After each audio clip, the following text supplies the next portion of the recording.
আমরা চলে যাই আলিফের কাছে। আলিফ, ওয়েলকাম ব্যাক। কেমন আছেন? Thank you so much Rasel ভাই, আলহামদুলিল্লাহ ভালো আছি। ওকে, লিসেনারও আশা করি ভালো আছেন। সবাইকে সালাম জানিয়ে আজকের প্রোগ্রাম শুরু করছি। আজকের এই দিনে আমিও স্টেডিয়াম থেকে একটু আগে আসলাম, তো রাসেল ভাইকে অনেক ধন্যবাদ আমাকে হারিকেন দিয়ে খোঁজার জন্য। শাহরিয়ার ভাইকে ধন্যবাদ জানাচ্ছি, আজকে আমার সাথে স্টুডিওতে আছেন, আমার সাথে এসছেন আর কি রেডিও ফুটেতে। তো যে ঘটনাটি বলেছি রাসেল ভাই, আমার একটা অভ্যাস হয়ে গেছে যেখানে যাই ঘটনা কালেক্ট করার চেষ্টা করি। তো ইন্ডিয়া যাওয়ার পরে আপনার চেন্নাইয়ের একটি ঘটনা শেয়ার করবো আজকে।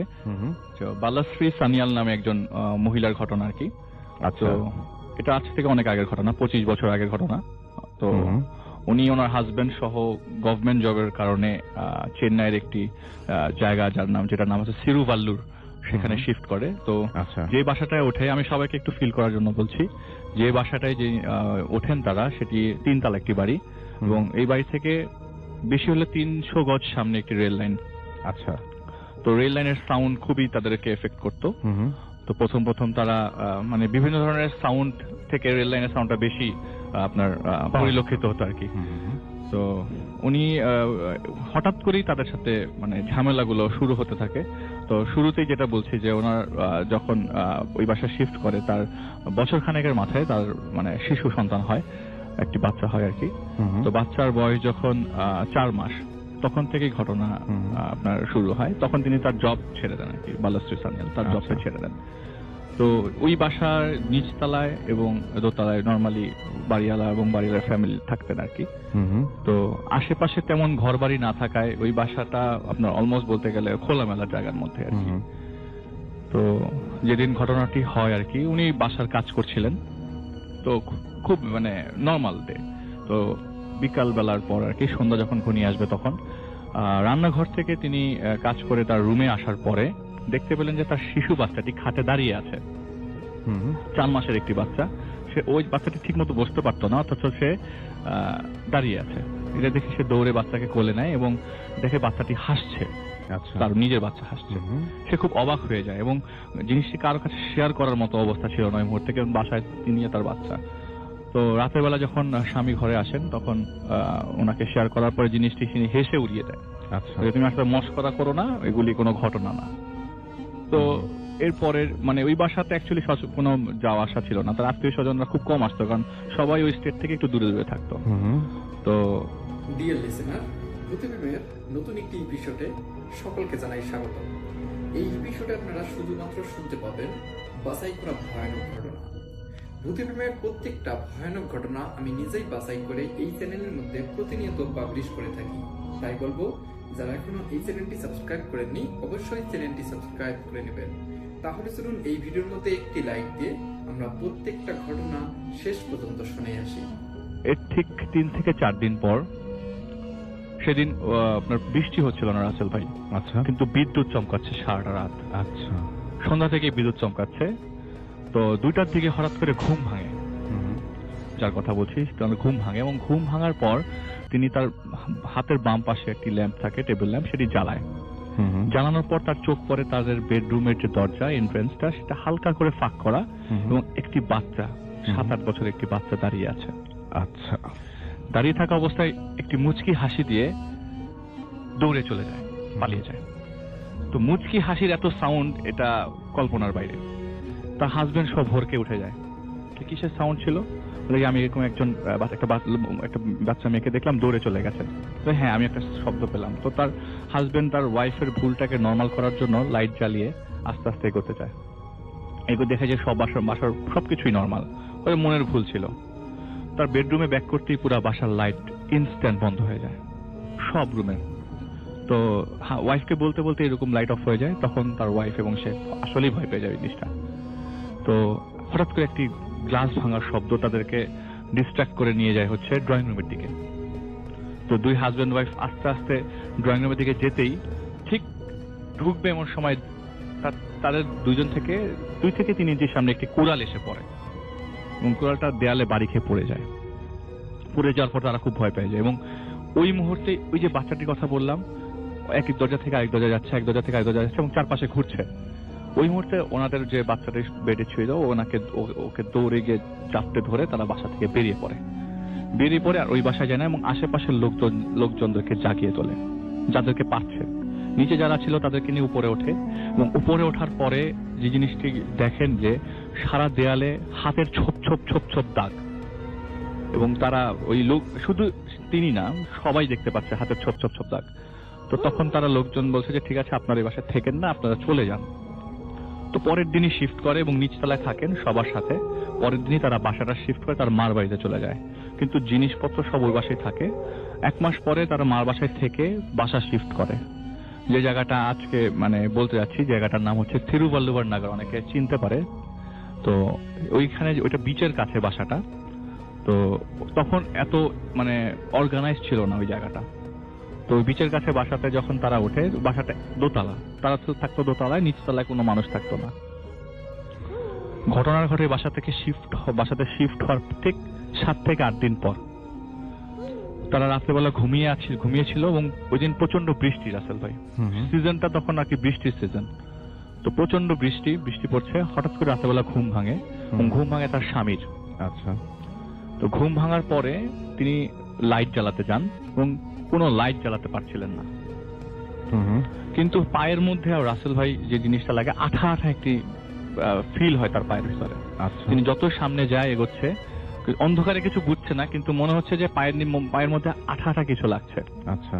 তো তিনি দেখে যে পুরো বাসার সুইচ জ্বালানোর পরও বাসার একটা সুইচেও কাজ করছে না, বাসাটা পুরো অন্ধকার হয়ে আছে। তিনি আবার বেডরুমে ব্যাক করে এবং তার টর্চটি নেয়। তো টর্চটি নেওয়ার পরও টর্চের দেখা যায় যে মানে আনফরচুনেটলি টর্চেরও ভেতরে কোনো পাওয়ার নাই।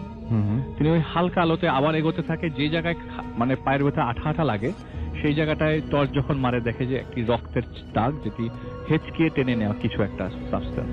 তো তিনি তার ওয়াইফকে জাগিয়ে তোলে এবং ওই মুহূর্তে রাসেল ভাই তাদের হার্টের অবস্থা খুবই খারাপ। আচ্ছা। এবং দুইজনেরই মনে হচ্ছে যে এখনই পড়ে যাবে। দুই হাজবেন্ড ভাই ওই রক্ত দেখে এগোতে থাকে এবং জোরে জোরে চিল্লাতে থাকে যে বাঁচাও আমাদেরকে। তো দরজার দিকে নক করতে যায়, দরজা খুলতে যায়, কিন্তু দরজা খুলছে না, বাইরে দিয়ে কে জানি আটকে রেখেছে। এবং যখন রুমে ব্যাক করে বাচ্চাকে কোলে নেয়, ওই মহিলা কোলে নেওয়ার পরে যখন আবার দরজার দিকে মেইন গেটের দিকে যায়, ঠিক ওই মুহূর্তে দেখে দরজার ভেতরে একটি মানে দরজার আগে আর কি দেয়ালের মধ্যে একটি কুড়াল লাগানো এবং কুড়ালের উপরে রাসেল ভাই আননোন একটি মাথা। ওকে। মাথা ওইখান থেকে রক্ত পড়ছে, ঝরে যায় এবং ওইটা দেখে বাচ্চা সহ অজ্ঞান হয়ে পড়ে মহিলা। কিন্তু হাজবেন্ড তার চেষ্টা চালিয়ে যায়, কারণ শেষ চেষ্টা বাঁচতে হবে।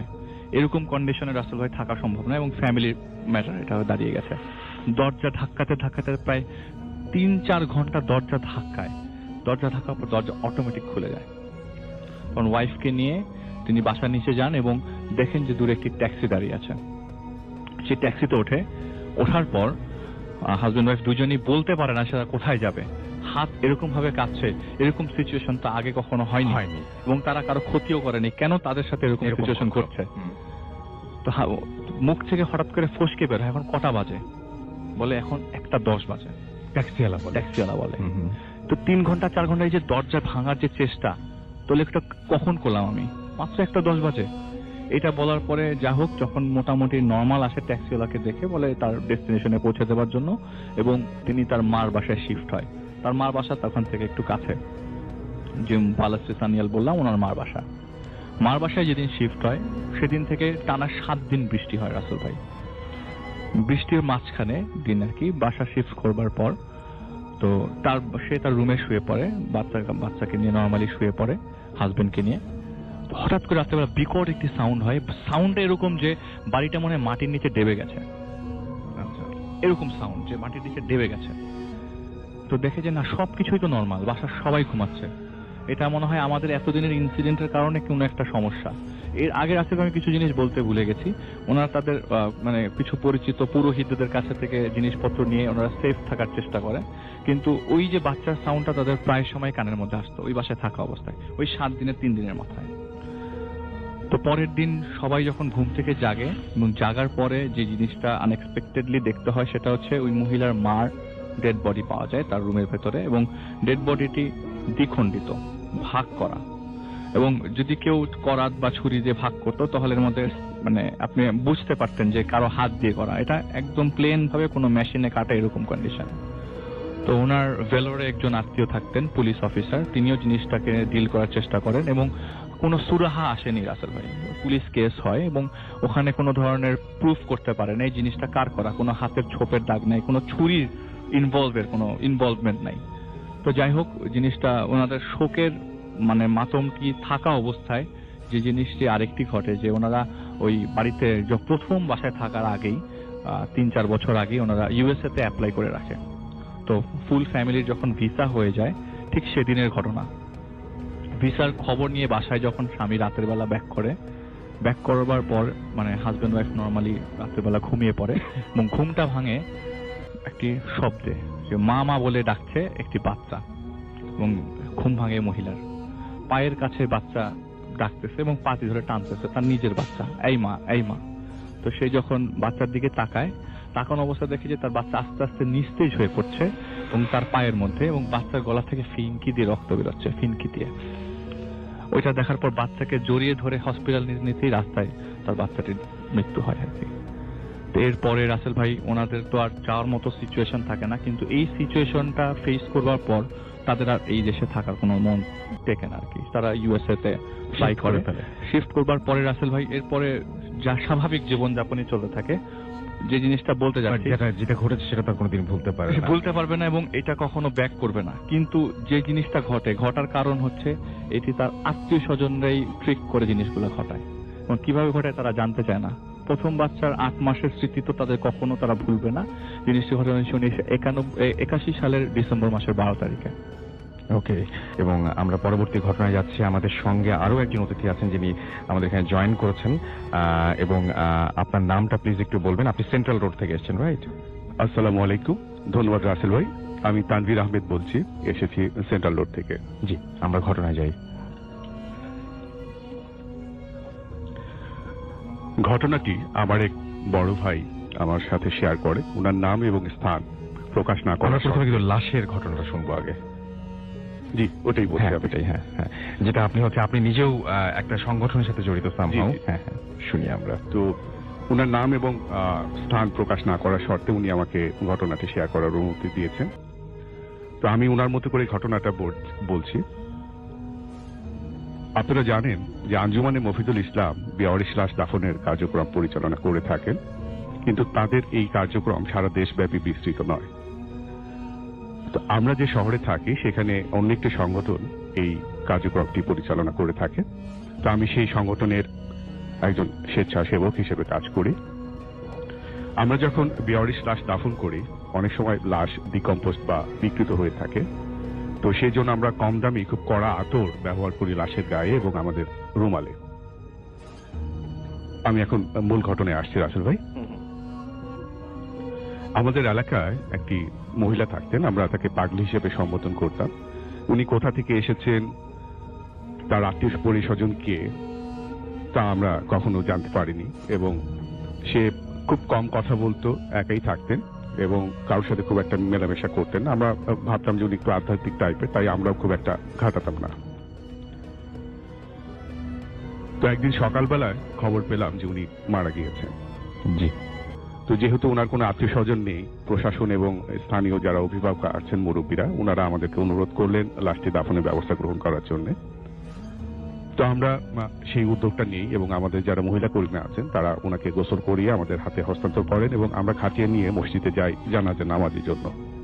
তখন ঠিক 10টা কি 10:30 বাজে। তো এই সময় সাধারণত মসজিদে মুসল্লি থাকে না, আর জানাজা নামাজ সাধারণত কোনো ফরজ নামাজের পরে হয়।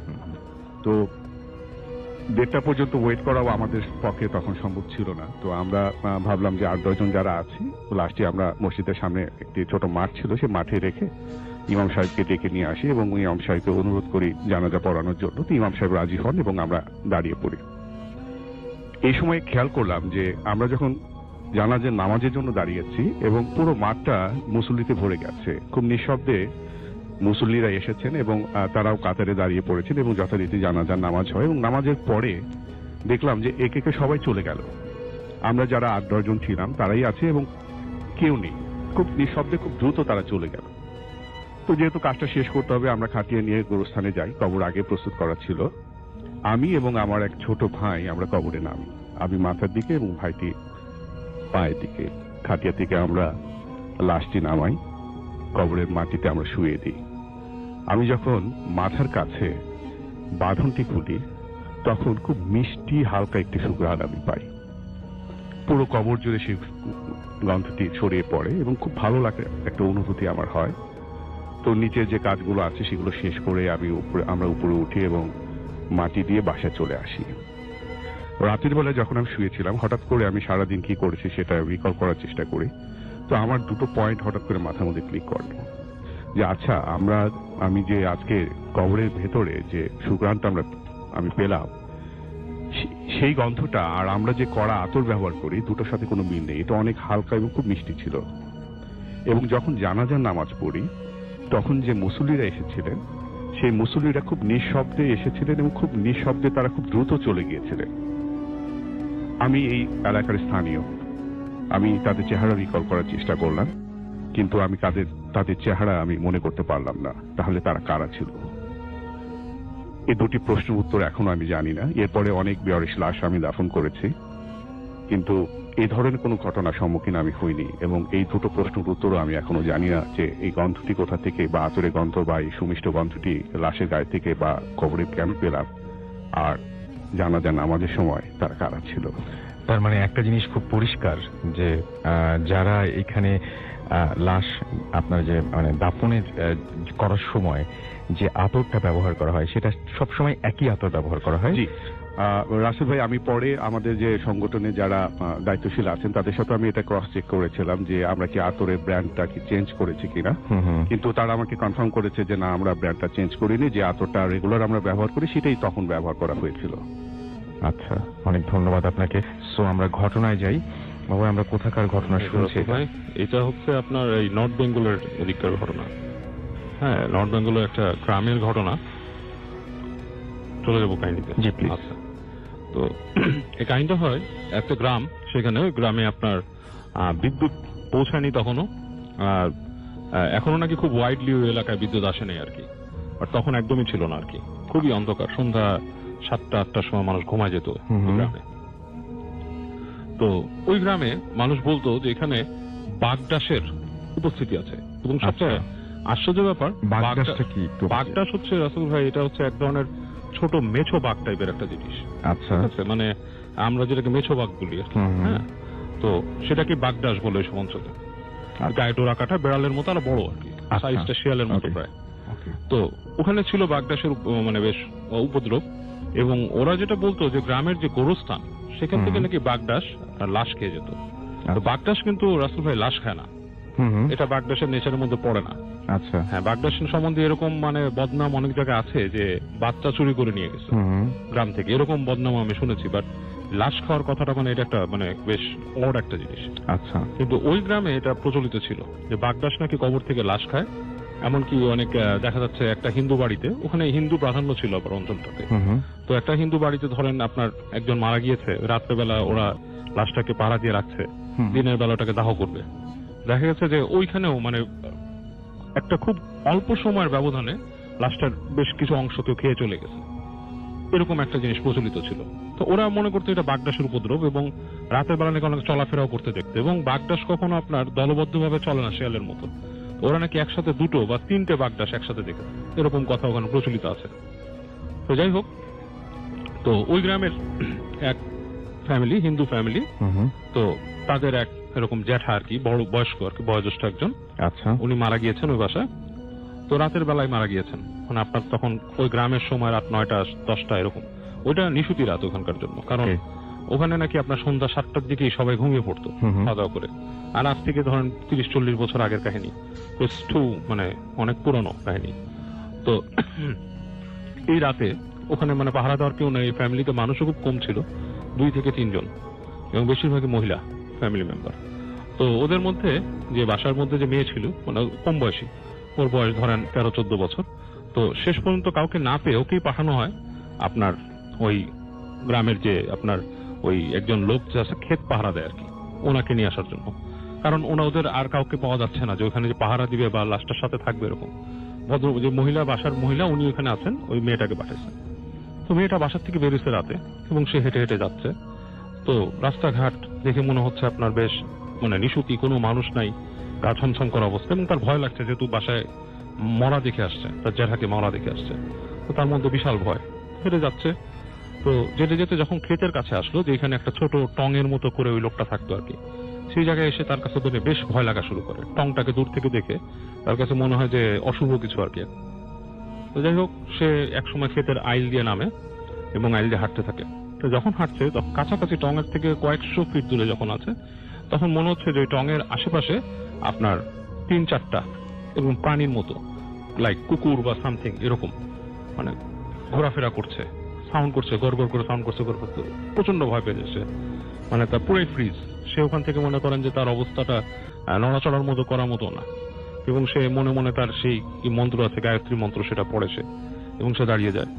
তো সে যখন নাকি দেখে যে ওই জিনিসগুলা, ওই ছোট প্রাণীগুলা ওর উপস্থিতি বুঝতে পারে যে কেউ একজন আসছে, তখন নাকি ওগুলো ছুটে ক্ষেতের মধ্যে হারিয়ে যায়। এই অবস্থায় ও ডাকা শুরু করে যে অমক কাকা, অমক কাকা। তো এরকম ডাক শুনে কোনো শব্দ হয় না, বাট ভেতরে মনে হচ্ছে যে ওই কুড়ে ঘরের ভেতরে, যে টংটার ভেতরে নাড়াচাড়ার একটা আভাস পায়। তো তারপরে সে ভয় পেতে থাকে যে কাহিনীটা কি। তো আস্তে আস্তে পার্টি পিটিপে যায় কাছে যেয়ে সে চটা সরায়, দেখে যে ওই অন্ধকারের মধ্যে আচ্ছা মানুষ বসে আছে। তো ডাক দেয়, ওই লোক বলে যে জি কি সে মা, কে তুমি, কে? বলতেছে যে আমি অমুক, আমাদের এই জ্যাঠা মারা গেছে, আপনি একটু যদি আসেন। তো সে তখন ওই যে কপি জ্বালায়, ওখানে কপি জ্বালায়, তাকে বলে তুমি দাঁড়াও, আমি আসতেছি। বলে যে কাকা আপনার এখানে আমি বাগডাস দেখছি, অনেক লাশ খাদক, লাশ খায় যে। বলতে তুমি চিন্তা করো না, অসুবিধা নেই, ভয় পেও না, আমি আসি। তো সে বের হয়, হাতে লাঠি নিয়ে ওর সাথে আসে, এসে ওই বাসায় আপনার চলে আসে আর কি। আস্তে আস্তে হেঁটে ওই বাসায় আসে। আসার পরে ওই মহিলাও মনে হয় রিলিফ, এতক্ষণ লাশ নিয়ে একা ছিল, সে ভয় ছিল। তো যাক, ওদের যেসব সৎকারের কিছু কিছু সেগুলো ওরা চিন্তা করতে থাকে কি করবে না করবে। ওই লোককে ওই লাশটা উঠানের কাছে, কেন ঘরের মধ্যে রাখতে তারা আর ভয় পাচ্ছে, আবার ওই বাগডাসেরও ভয়। তো ওই লোককে দিয়ে ওদের যে উঠোনের পাশে লাশটা রেখে ওনাকে পাহারা দিয়ে ওরা ভিতরে চলে আসছে। উনি বলতেছে যে চিন্তা করো না, আমি আসি বাইরে, আমি দেখবো, মানে এটা নিয়ে তোমাদের ভয় পাওয়ার কিছু নাই, আমি আসি, তোমরা যাও ভিতরে, মেয়ে মানুষ ভিতরে থাক। তো যখন শুয়ে আছে, ওরা বাসার ভিতরে চলে আসছে। তো এখন তো কারো ঘুম নেই, মন খারাপ, খুবই খারাপ অবস্থা। তো এরকম অবস্থায় মানে ঝিমুনি এসে পড়ছে, বেশ করে ওই মেয়েটার আর কি। ও এই ঝিমুনি অবস্থায় হঠাৎ করে রাত্রেবেলা মানে বেশ অনেকক্ষণ পরে মানে শব্দ হচ্ছে, মানে কিছু মানে খস খস খপ খপ এরকম শব্দ, মানে ছিঁড়ে ফেলা এই ধরনের একটা শব্দ। তো ও বেশ হয়ে যায় আপনার, যে কাহিনীটা কি, মানে কি হচ্ছে উঠানে। এক সময় সে ওই বেড়ার পাশে কাঠের জানলা ছিল, ওইটাকে আস্তে করে খুলে উকি দেয়। তো উকি দিয়ে দেখে যে ভয়ঙ্কর একটা সিন। ওই যে সে যাকে নিয়ে আসছে ওখান থেকে, ক্ষেত থেকে, ওই ভদ্রলোক ওই লাশের হাতটা ছিঁড়ে মিড়ে খাচ্ছে, মানে মুখ দিয়ে দিয়ে, মানে খুব ভয়ঙ্কর একটা বিভৎস সিন আর কি। মানে সে খাচ্ছে, এবং মানে আচ্ছা অন্ধকারে জিনিসটা আরো ভয়ঙ্কর লাগতেছে, মানে চেহারা দেখা যাচ্ছে না, কিন্তু মনে হচ্ছে, বোঝা যাচ্ছে যে দুইটা মানুষ বসা একজন একজনকে ছিঁড়ে ছিঁড়ে খাচ্ছে। তো সে ওটা দেখে চিৎকার করে ওঠে। চিৎকার করার পরপরই দেখা যায় যে খাচ্ছিল সে ফ্রিজ হয়ে যায়, থেমে যায়, এবং তার যে মা থাকে সেও ছুটে আসে, কি হয়েছে, এসে জানলা টালনা খুলে কেউ নাই ওখানে। তো ওরা আর ওইখানে বের হয় না রাত্রে, ওখানে বসে থাকে, জেগেই থাকে তারা, তাদের মতো ওই মন্ত্রযন্ত্র পড়ে বসে থাকে। এবং যখন ভোর হয়ে যায়, আলো আসে, তখন তারা বের হয় বাসার থেকে। তো বের হয়ে দেখে লাশের বিশাল একটা অংশই নাই এখানে, নাই, আর ওই লোকটাও নাই, লোকটাকে দেখেনি। তো ওনারা দিনের বেলা হয়েছে, ওনারা আরো মানুষকে ডাকে, আশপাশের কিছু বাড়ির, তারাও আসে, কি ব্যাপার। তো ওনারা বলে এরকম ক্ষেতের অমক অমক এই লোক এই কাজ করছে, তাকে এসে। তো ওরা খুব মানে টেন্সড হয়ে যায়। তারা কি করে, ওই আসে, মানে ওই লোকের যে ক্ষেতে যে রুম ছিল সেখানে আসে, তাকে ধরবে। তারা চিন্তা করে এই লোকটাকে আসলে মানুষ না অন্য কিছু, বা পিশাচ বা সামথিং লাইক দ্যাট। ক্ষেতের টঙে আসে, এসে মনে করেন টঙের পিছে ঢোকার সময় তারা মাছির দেখে, ট্রেইল, মাছি যাচ্ছে। ওরা যায়, সবাই যে পর্দা সরায় দেখে যে ওইখানেও আধা খাওয়া, ওই যে লোকটা আপনার টঙের কাজ করতো আর কি, ক্ষেত পাহারা দেওয়া, তারও শরীর আধা খাওয়া ওখানে পড়ে আছে, মানে বিভৎস অবস্থা। তো একটা ভয়ঙ্কর সিন আর কি। তো ওই জিনিসটা দেখার পর তারা তো মানে হয়ে যায়, স্টান হয়ে যায়। So that guy was not there, মানে ওই লোকটাই গতকাল যায়নি, সামথিং ওয়াজ রং। এবং এরপর থেকে ওই গ্রামে নাকি মানুষ খুব ভয় পেত, বাগডাস আতঙ্ক তাদের অনেক দিন ছিল। তবে এখন এইসব ঘটনা ঘটে না, মানে রিসেন্টলি এখন এগুলো ঘটে না। বাট একসময় ঘটতো আর কি। আমরা চলে যাই আমাদের প্রথম অতিথি আজকে বাবু ভাই, এবং আমাদের নতুন অতিথি যারা তাদেরকে আমরা সেকেন্ড হাফে রেখেছি, সুতরাং আপনারা সাথে থাকবেন সেই পর্যন্ত আশা করছি। বাবু ভাই, আপনার ঘটনা দিয়ে আমরা শুরু করি আজকের ভূতাসাম। হ্যাঁ, থ্যাংক ইউ রাসেল ভাই। ঘটনা শুরু করার আগে আসলে মানে দুঃখ প্রকাশ করতে চাই নেপালের ভূমিকম্প যারা ক্ষতিগ্রস্ত হয়েছেন তাদের জন্য। তো প্রথম ঘটনা শুরু করছি রাসেল ভাই। এই ঘটনা হচ্ছে আপনার সাতক্ষীরা এলাকার আর কি, সুন্দরবন সংলগ্ন সুন্দরবনের ঘটনা আসলে। তো ওখানে এটা শম্ভুর সরকারের আর কি, শম্ভু ওর নাম, ওর ঘটনা। তো শম্ভু সরকার যখন স্কুলের ছাত্র ছিল, মানে এসএসসি পরীক্ষা তখন দিয়েছে অনেক আগে, বর্তমানে সে একজন মানে বেশ পূর্ণবয়স্কতার জীবনযাপন করছে আর কি। তো তখনকার সময় একদিন তার বাসিন্দা ছিল আপনার সাতক্ষীরা অঞ্চলের ওখানে। তো তার বাবার সাথে তার কিছু বাকবিতণ্ডা হয়, মানে সে কিছু অপরাধ করে ওই বয়সে, ইয়াং এজে যেগুলো করে আর কি ছেলেপেলেরা। তো তার বাবা তাকে খুব মানে মারধর করে বাসায়। তো মারধর করায় শম্ভু রাগ করে বাসা থেকে বেরিয়ে যায়। তো বাসা থেকে বেরিয়ে যে দিন কাটায় বাইরে, বেশ মানে দিনের বেলা ঘোরাফেরা করে কাটায়। তো সন্ধ্যার দিকে সে ওই ওখানকার একজন আপনার যারা মধু কালেক্ট করে আর কি, এরকম একজন লোকের সাথে পরিচয় হয়। তো সে বলে যে তুমি কোথায় থাকো কি? তো বলে যে আমি কাজ খুঁজতেছি, আমার তো আসলে কিছু করার নেই, বাসা থেকে বের হয়ে গেছি। তো বলে যে এই অঞ্চলে আর কি কাজ পাবা, তুমি আমাদের সাথে চলো, মধুর করো, এটাতে মানে ভালো লাভ আছে। আচ্ছা। তো সে বলে যে আমি কি পারবো, আমি তো আপনাদের এখানে আমি কখনো এসব কাজ করিনি, আর শুনছি এখানে নাকি বাঘটাকের ভয় আছে। তো বলছে তারপরে তো আমরা কাজ করি, তুমি চলো, তোমার যদি কিছু করার না থাকে আমার সাথে চলো, এবং খুব মজা পাবে তুমি। তো শম্ভু ওই লোকটার কথায় বেশ কনভিন্স হয় এবং মনে করে বেশ হোলফুল লোকটা, তাকে আপনার বিকালে নিয়ে তাকে নাস্তা টাস্তা করায়, লোকটা করায়, সে একটা রাত ওদের সাথে কাটায় আর কি ওখানে। তো কাটায় বেশ কমফোর্টেবল হয়ে যায় সেই লোকের সাথে, মনে করে যে আসলে এর সাথে মানে কাজ করা যেতে পারে। তো পরদিন ওদের একটা দলের সাথে সে আপনার মধু আনতে আর কি, মধু শিকারী যারা আর কি, তাদের সাথে সে আপনার বনে যায় ওদের সাথে। তো জঙ্গলে যখন যায়, তো যাওয়ার পর নাকি ওখানে নিয়ম হচ্ছে আপনার, ওরা নাকি ফার্স্টে খুব মানে আর কি আপনার নিজেদের মতো প্রিপারেশন নিয়ে নিজেদেরকে ব্লেসড করে তারপর মানে মশাল টশাল কি নিয়ে চলে যায় আর কি ভেতরে। তো ওখানে যে ওদের সাথে ওই আপনার দল বেঁধে কাজ করা শুরু করে ওরা, ও দেখতে থাকে। প্রথম তো শেখার পালা, তো এরকম দেখে যে ওরা কিভাবে মধু কালেক্ট করে, এরকম সিনগুলো দেখে এক সময় যখন ওরা ব্যাক করবে দুপুরের সময়, তো ওদের সাথে ও রওনা দেয়। তো ফর সাম রিজন ওর কোন একটা কারণে ও আর কি একটু দিক হারায় ফেলে আর কি, দিক হারায় ফেলে ও পিছায় পড়ে ওদের থেকে।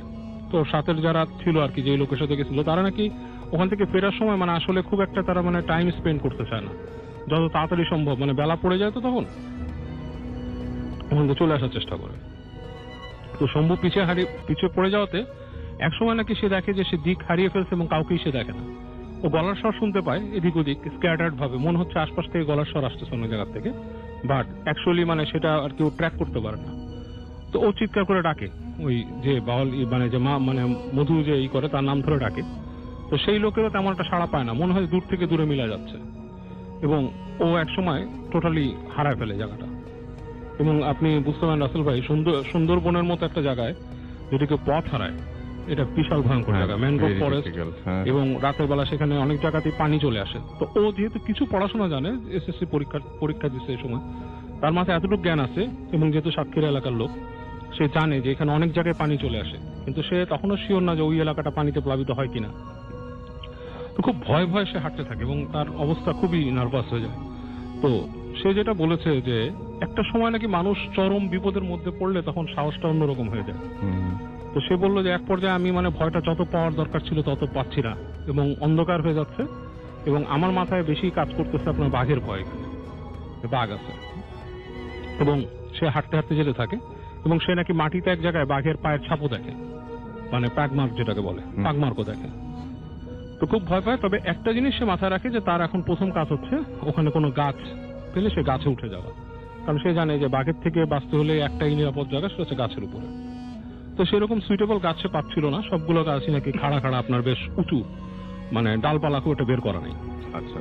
তো এরকম অবস্থায় দেখতে দেখতে সে একটা গাছ পায় আপনার, সেই গাছটা মোটামুটি ওঠা যায়, প্রায় 8-10 ফিট উঠলে নাকি ডাল পাওয়া যাবে হাতের। তো অনেক কষ্টে মানে সে বলছে যে আপনারা যে দেখেন যে মানুষ গাছে হঠাৎ উঠে যায়, জিনিসটা আসলে মোটেই তত সোজা না। আমি গ্রামের ছেলে হওয়া পরেও আমার অনেক কষ্ট হয়েছে গাছের অতটুকু উচ্চতা কভার করতে। যাই, তারপরে এসে উঠে যায় উপরে, উঠে এসে একটা মোটামুটি ডিস্টেন্স উইচ ইজ 20-30 ফিট উপরে একটা ডালের মধ্যে সে বসে। তো বসে একসময় দেখে যে রাত হয়ে আসতেছে, জঙ্গলের রাত খুবই ভয়ঙ্কর, মানে এটা কেউ না থাকলে নাকি সেটা কেউ আপনার মানে বোঝাতে পারবে না আর কি। যাই হোক, তো ওখানে রাত হয়ে যায় এক সময়। তো রাতের বেলা নানা রকম শব্দ শুনতে থাকে, ভট অনেক শব্দ এরকম। তো এক সময় তার ঝিমুনি চলে আসে, কিন্তু ভয়ে আপনি সে ঘুমাতে পারে না আর কি। তো যখন নাকি অনেক রাত হচ্ছে, সময়ের কোনো জ্ঞান নাই ওর, যে কটা বাজে বা এরকম কিছু কোনো জ্ঞান করতে পারে না। এই সময় নাকি সে দেখে যে আপনার ওই মানে ওই ইসের অঞ্চলে মানে আপনার মনে হচ্ছে মানুষজন, কিছু মানুষ মানে এলাকা মারায় যাচ্ছে আর কি। আচ্ছা, আপনার মানে কোনো ছোট ছোট গাছ বা কিছু পাড়ায় গেলে যেরকম শব্দ হয় সেই ধরনের একটা শব্দ হচ্ছে মানে। তো উপর থেকে বুঝতে পারে না, অন্ধকারে কিছু ঠাউরও করতে পারে না। একসময় সে দেখে একটা জায়গায় আলো হচ্ছে, মানে ওই গাছগাছালির মাঝখানে নিচে যে ছোট ছোট জায়গাগুলো, ওখানে একটা আলোকিত অবস্থা হয়েছে, এবং আলোটা ঠিক আগুন না, স্টিডি আলো, যেমন লাইটের আলো যেরকম এরকম স্টিডি একটা আলো, আস্তে আস্তে বাড়তেছে, আলোটা বাড়তে বাড়তে যাচ্ছে। তো অনেকক্ষণ তাকায় থাকার পরে সে দেখে যে আপনার ওই গাছগাছালির মাঝখান থেকে যে ফাঁকা জায়গাটা, সেটা আপনার মানে ওই ফাঁকা জায়গার ওই পাশে নাকি আবার আপনার বিচের মতো আছে একটা জায়গা, মানে বলছে যে ওই জায়গাটা বেশ ফাঁকা হয়ে গেছে। তো ওই জায়গায় কিছু মানুষ জড়ো হয়েছে। তো ও ফার্স্টে একটু মানে, এবং তাদের হাতে একটা ইসের মতো মশাল টাইপের, কিন্তু মশালটার মাথায় যে জিনিসটা সেটা আগুন না, লাইটের মতো। আচ্ছা, মানে মনে হচ্ছে যে একটা বাতি এরকম ভাবে জ্বলতেছে, এবং সাদা আলো বিচ্ছুরিত হচ্ছে সেখান থেকে, মানে আপনার আগুনের লাল আলো না। তো এটা দেখতে অবাক হয় জিনিসটা কি, এবং সে মানুষগুলাকে যখন নাকি আলোটা মুখে পড়ে তখন সে বেশ মানে ভীত হয়ে যায়, কারণ মানুষগুলার চোখ নাক কিছু নাই, শুধু মুখ আছে, আপনার ঠোঁট আছে, আর এমনি কোনোই নাই, মুখের অবয়ব এবং ঠোঁট, এরকম কিছু মানুষ। এবং তাদের শরীরে কাপড়ের মানে কোনো বালাই সে দেখতে পাচ্ছে না, এবং সেগুলো বেশ আপনার লোমে আবৃত সারা শরীর, যেমন বন মানুষ টাইপের হয় এই ধরনের। তো ও প্রচন্ড ভয়ে শম্ভু মানে গাছের সাথে আপনার আটকে থাকে, এবং নিচে নাড়িয়ে দেখে যেটা, যে তারা এক জায়গায় আপনার জড়ো হয়ে তারা মানে আপনার উদ্ভট টাইপের আচরণ কিছু করে ওই লাইটটা জ্বালায়, which is kind of A ritual, এরকম কিছু একটা ওখানে দাঁড়ায় করে। তো ও প্রচন্ড ভয় পেয়ে যায়, এবং এক সময় দেখে যে ওই যখন যারা আলো করতেছে ওখানে দাঁড়ায় আপনার একটা রিচুয়ালের মতো করতেছে, তারা নাকি ওর যে ওই যে গাছটা আছে ওই গাছটার ওদিকটাই এম করে, ওদের যে ওইটার দিকে মনে তাকায় আছে তারা, এবং তারা মানে একজন দুজন করে ওখান থেকে আস্তে আস্তে হেঁটে চলে আসতে থাকে, অসংখ্য থাকে তাদের মধ্যে, কিছু চলে আসতে থাকে ওখানে। তো ওর গাছের ঠিক নিচে এসে নাকি দাঁড়ায়, এবং আলো সহ, এবং ওরা উপরের দিকে মনে হচ্ছে তাকিয়ে আছে, মানে উপরের দিকে তাকাচ্ছে ওর দিকে। তো এই সময় নাকি সে জ্ঞান হারায় গাছ থেকে পড়ে যাচ্ছে, তার মনে আছে যে সে গাছ থেকে পড়ে যাচ্ছে, এবং পরবর্তী সময় তার যখন হুঁশ ফেরে, সেটা দিনের বেলা ভোরের দিকে, সে আপনার শুয়ে আছে একটা জায়গাটা হচ্ছে আপনার ঠিক ওই বিচের মতো আর কি, সমুদ্রের বিচের মতো, ওটা নাকি মোহনা বা কিছু বলে ওখানে। তো যখন ঘুম থেকে উঠে তাকায়, দূরে দেখে যে জেলে পল্লী, ওই যে আপনার জেলেরা যেখানে মাছ টাছ ধরে এরকম একটা জায়গা, সেখানে সে পড়ে আছে। এবং মানে আশ্চর্যের ব্যাপার, ও যেখানে শুয়ে আছে সেখানে অসংখ্য পায়ের ছাপ আছে, ওর ওই যেখানে পড়ে আছে তার থেকে ওই যে বন পর্যন্ত অসংখ্য পায়ের ছাপ আছে, এবং পায়ের ছাপগুলো যেটা বলছে যে মানে একটু অস্বাভাবিক, মানে নট নেসেসারি লাইক মানুষের পা যেরকম নরমাল সাইজের সেরকম না, বেশ লম্বা লম্বা পায়ের ছাপ। এবং ও যেটা বললো যে পায়ের ছাপটা দেখে মানে আপনি বুঝতে পারবেন না যে পা দিয়ে কেউ আসছে গেছে, হয়তো বা উল্টা হেঁটে চলে গেছে ওদিকে, সামথিং লাইক দ্যাট। তো এটাই ছিল শম্ভু সরকারের ঘটনা। অনেক ধন্যবাদ বাবু ভাই। আরো একজন অতিথি আছেন, আপনার নামটা প্লিজ একটু বলবেন, তারপর আপনার আমরা ঘটনায় যাব। আসসালামু আলাইকুম, আমি তানভীর বলছি, এসেছি সেন্ট্রাল রোড থেকে। ওকে রাসেল ভাই, কোন ঘটনা? আমরা মনে হয় বাসার কোনো ঘটনা দিয়ে শুরু করি। আচ্ছা। তো রাসেল ভাই, এই ঘটনাটি আমার এক ফ্রেন্ড, ওর নাম হচ্ছে রানা, সে মেডিকেল ইকুইপমেন্টের বিজনেস করে আপনার প্রেস ক্লাবের অপোজিটে। তো সে আমার সাথে শেয়ার করেছে। তো সে যেটা একটু প্রেক্ষাপটটা বলে দিই, যে বিজনেস করার পরে সন্ধ্যার পরে ওই চার স্টলে আড্ডা দেয় নিচে ওদের বিজনেস মার্কেটের পাশে। তো কথা প্রসঙ্গে এক সময় এই ভৌতিক কোনো বিষয় চলে আসে, তো অনেকে অনেক কিছু বলে। তো এক ভদ্রলোক ছিল, ওদেরই সাথে বিজনেস করতো, একটু পরেশগার, ইয়াং, চুপচাপ ধরনের। তো সে শুনছে এবং হাসছে। তো জিজ্ঞেস করছে, কি ব্যাপার, আপনি হাসছেন কেন? তো বলে যে ভাই, অনেক তো শুনলাম, একটা ঘটনা বলে আমার নিজে। তো তার বাসা হচ্ছে তোপখানা রোডে।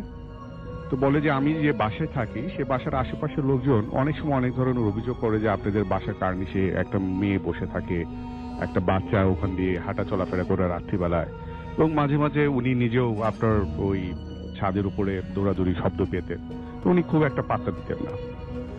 তো উনি বললেন যে একদিন আমি ঘুমিয়ে আছি, আমি রুমের বর্ণনা একটু দিয়ে নিচ্ছি, যে ওনার যে বেডটা ছিল সেটা কিং সাইজ বেড, এবং বেডের পরে পায়ের কাছে একটু জায়গা, ওখানে একটা টেবিল ছিল, এবং তারপরে হচ্ছিল জানালা, আপনার গ্রিল দেওয়া জানালাটা। তো তারপর আর কিছু নেই, 3 তলা বাসা। তো রাতে বলে উনি ঘুমিয়ে আছেন, উনার ওয়াইফ পাশে ঘুমিয়ে আছেন। তো উনি বা পাশে আর ওয়াইফ ডান পাশে, বা পাশে আপনার সাইড টেবিল আছে একটা। তো হঠাৎ করে ওনার কোনো কারণে ঘুম ভেঙে যায়। তো ঘুম ভেঙে যাওয়ার পরে উনি যখন তাকিয়ে দেখেন যে পায়ের কাছে জানালার ওখানে ওনার ওয়াইফ দাঁড়িয়ে আছে। তো উনি একটু দেখে একটু অবাক হয়ে যায়, এত রাতে ওয়াইফ ওখানে দাঁড়িয়ে আছেন, চুলগুলো খোলা, চুপচাপ একটু বিমর্ষ ভাবে দাঁড়িয়ে আছেন। তো উনি জিজ্ঞেস করেন কি ব্যাপার, আস্তে জিজ্ঞেস করেন কি ব্যাপার, তুমি দাঁড়িয়ে আছো, কি গরম লাগছে? আর যদি লাগে তাহলে তুমি জানলা বন্ধ করে এসি ছেড়ে দাও, চলে আসো। তো দেখে যে কোনো রেসপন্স করে না, উত্তর দিচ্ছে না। তো সে আবার বলে যে ঠিক আছে তুমি আসো। তো সে আবারও কোনো, যেহেতু কোনো ভাবমূর্তি বা কোনো ই নেই, সে একটু তাকিয়ে দেখলো ওনাকে, দেখার পরে সে ওয়াইফ আর কোনো রেসপন্স আবারও করছে না। তো চিন্তা করলো যে আচ্ছা ঠিক আছে, কয়টা বাজে একটু দেখি। তো উনি বা হাত দিয়ে ওনার সাইড টেবিলে যে মোবাইল আছে সেটা একটু খোঁজার চেষ্টা করছে। তো হাত দিয়ে খুঁজে পাচ্ছে না। তখন তার ওয়াইফ তার দিকে তাকিয়ে, যে জানলার পাশে দাঁড়িয়ে ছিল, তাকিয়ে বলে কি মোবাইল খুঁজছো, পাবে না বলে। তখন উনি বললেন যে, বলে সে আস্তে করে টার্ন করে জানালাদের দিয়ে বের হয়ে গেল। এই দৃশ্যটা দেখার পরে সে বলে যে আমি মানে ফ্রিজ হয়ে যাই, এটা কিভাবে সম্ভব, জানালার গ্রিল দিয়ে আটকানো এবং এটাতে ভেদ করে চলে গেল, এবং আমি যে মোবাইল খুঁজছি সেটা বুঝতে কিভাবে সে। তো সে তখন ফ্রিজ হয়ে যাওয়ার পর সে চমকে যখন বিছানা থেকে লাফ দেয়, তখন তার পাশে ডান পাশে ওয়াইফ বলে কি ব্যাপার, কি হয়েছে, তুমি এমন করছো কেন, কি ব্যাপার, তুমি কি হয়েছে, তুমি এমন করছো কেন? তখন দেখে যে তার ওয়াইফ তার ডান পাশে বিছানায় শুয়েছিল। তাহলে সামনে যাকে দেখলেন সে কে? এই ছিল আমার ঘটনা। ওকে, অনেক ধন্যবাদ আপনাকে। আসসালামু আলাইকুম, আমার নাম জয়, আমার পেশা আমি গাড়ি চালাই। তো এখন আমি যে ঘটনাটা বলবো সেটা হচ্ছে আমার এই গাড়ি আর নিজেকে আর আমার হেল্পার নিয়ে ঘটে যাওয়া একটা ঘটনা। ফার্স্ট যখন আমি রাজশাহী থেকে আলু লোড দিছিলাম, তো আমি সেখান থেকে আলু লোড দিয়ে সরাসরি সিলেটে লোড দিছিলাম, সিলেটে চলে যাই। তো সিলেটে যে সকালবেলা আলু আনলোড করি, গাড়ি থেকে আলু নামাই, নামানোর পরে হেল্পারকে রেখে গাড়ি সাইড করে এক জায়গায় সাইড করে হেল্পারকে রেখে তো এক জায়গায় গেছি, টিপ মিপ পাওয়া যায় কিনা ঢাকার উদ্দেশ্যে যাব। যদি ঢাকার ওইদিকে যদি টিপ মিপ পাওয়া যায় তাহলে ঢাকা একটা টিপ নিয়ে যাব। তো তারপরে অনেক খোঁজাখুঁজি করলাম, সারাদিন খোঁজাখুঁজি করার পরে কোনো টিপ টিপ হইল না। তো বসে আছি, সন্ধ্যার দিকে একদিন মানে বলতেছে যে জাফলং থেকে পাথর লোড হবে ঢাকা দিকে যাবে, ঢাকা ইপিজেড যাবে। তো আমি বললাম যে কত টাকা ভাড়া দিবেন? তো উনি আমাকে বললো যে ভাড়া 18,000 টাকা পাবেন, এমনি ডাল সিজন 22 টন পাথর লোড। তো চিন্তা করলাম বসে থেকে লাভ কি, তো চলে যাই। তো আমি আমার হেল্পারকে নিয়ে আমি সরাসরি জাফলং চলে গেলাম। জাফলং চলে যায়, তার মধ্যে মাঝখানে একটা কথা বলে রাখি, আমার উস্তাদ যখন আমি গাড়ি হেল্পার ছিলাম তখন আমার উস্তাদ বলছিল যে রাতের 12টার পরে এই রোডে মানে জাফলং থেকে সিলেটে আসার যে রোডটা, এই রোডে কখনো যাবা না। তখন আমি প্রশ্ন করছিলাম উস্তাদ কেন যাব না, যদি কোনোদিন আমার যদি কোনোদিন আমি যদি ড্রাইভার হই, তখন যদি এরকম একটা সিচুয়েশনে পড়ি, তখন আমাকে বেশি কিছু বলে নাই। উনি বলছে যে যাইতে না করছি যাবা না। তো আমি আর কথা বাড়াইনি। তো আমি ওই সিলেটে আমার যেতে তো যেহেতু সন্ধ্যার সময় রওনা দিয়েছিলাম, সন্ধ্যার দিকে যেতে প্রায় অনেক আমার 8টা 8:30 বেজে গেছে। তো পাথর গেলাম, যে পাথর মাথর লোড দিলাম, লোড দিয়ে আস্তে লোড মোড হয়ে আমরা দুজন খাওয়া দাওয়া করলাম। খাওয়া দাওয়া করার পরে আস্তে প্রায় 11:30 মতো বেজে গেল। তো চিন্তা করলাম এখন এখানে বসে থেকে লাভ কি, তো চলে যাই। তো হেল্পারকে আমি বললাম কি, হেল্পার ছিল মুরব্বী, আমি হেল্পারকে বললাম কি যে গাড়ির চাকা মাকা সব দেখে নেন, তেল মেল সব, তেলের লাইন টাইন সুইচ বোর্ড সব দেখে নেন, তারপরে রওনা দিই। উনি বললো আচ্ছা ঠিক আছে। তো উনি সবকিছু চেক করে বললো কি যে হ্যাঁ ঠিক আছে। তো আমি আল্লাহর নাম নিয়ে স্টার্ট দিয়ে গাড়ি চালালাম। তখন কিন্তু বলে রাখি সময় 11:45 যখন আমরা গাড়ি ছাড়ি জাফলং থেকে, পাথর লোড দেওয়া। তো ভালো চালালাম, আস্তে তো জাফলং থেকে পার হয়ে সিলেটের রোডে আসার সময় অনেক একটা ফাঁকা স্পেস আছে, একটা নদী বিলের মতো। তো ওই জায়গায় আসার পরে তো আমার গাড়ি টপ গিয়ারে চলতেছে। তো টপ গিয়ারে চলতেও তারপরে 40-45 স্পিড, যেহেতু পাথর লোড বেশি জোরে টানা যাবে না, টায়ার আমার বাস্ট হয়ে গেলে পরে সমস্যা। 40 গাড়ি স্পিড, হঠাৎ করে দেখি যে মানে অটোমেটিকলি গাড়ি স্লো হচ্ছে, খুব মানে এত স্লো হচ্ছে, মানে মিটারের স্পিড ব্রেকার মিটারের কাটা দেখি অটোমেটিকলি নিচে নামতেছে। আমি পিকআপ ধরেই আছি। তো আমি বললাম চাচা ঘটনা কি? টপ গিয়ারে গাড়ি আছে, স্পিড কমে যাচ্ছে, বুঝলাম না। তো স্পিড কমে 10-এ, এখন আমার শুধু গিয়ার চেঞ্জ করতে হচ্ছে। একবার 2 নম্বরে দিয়ে গিয়ার চেঞ্জ করে করে ট্রাই করতেছি, উঠছে না। তো ভালো কথা। তো আমার এক পর্যায়ে বিরক্ত হয়ে আমি কাকারে বলছি, আপনাকে বলছিলাম তাহলে লাইন টাইন চেক করে উঠতে।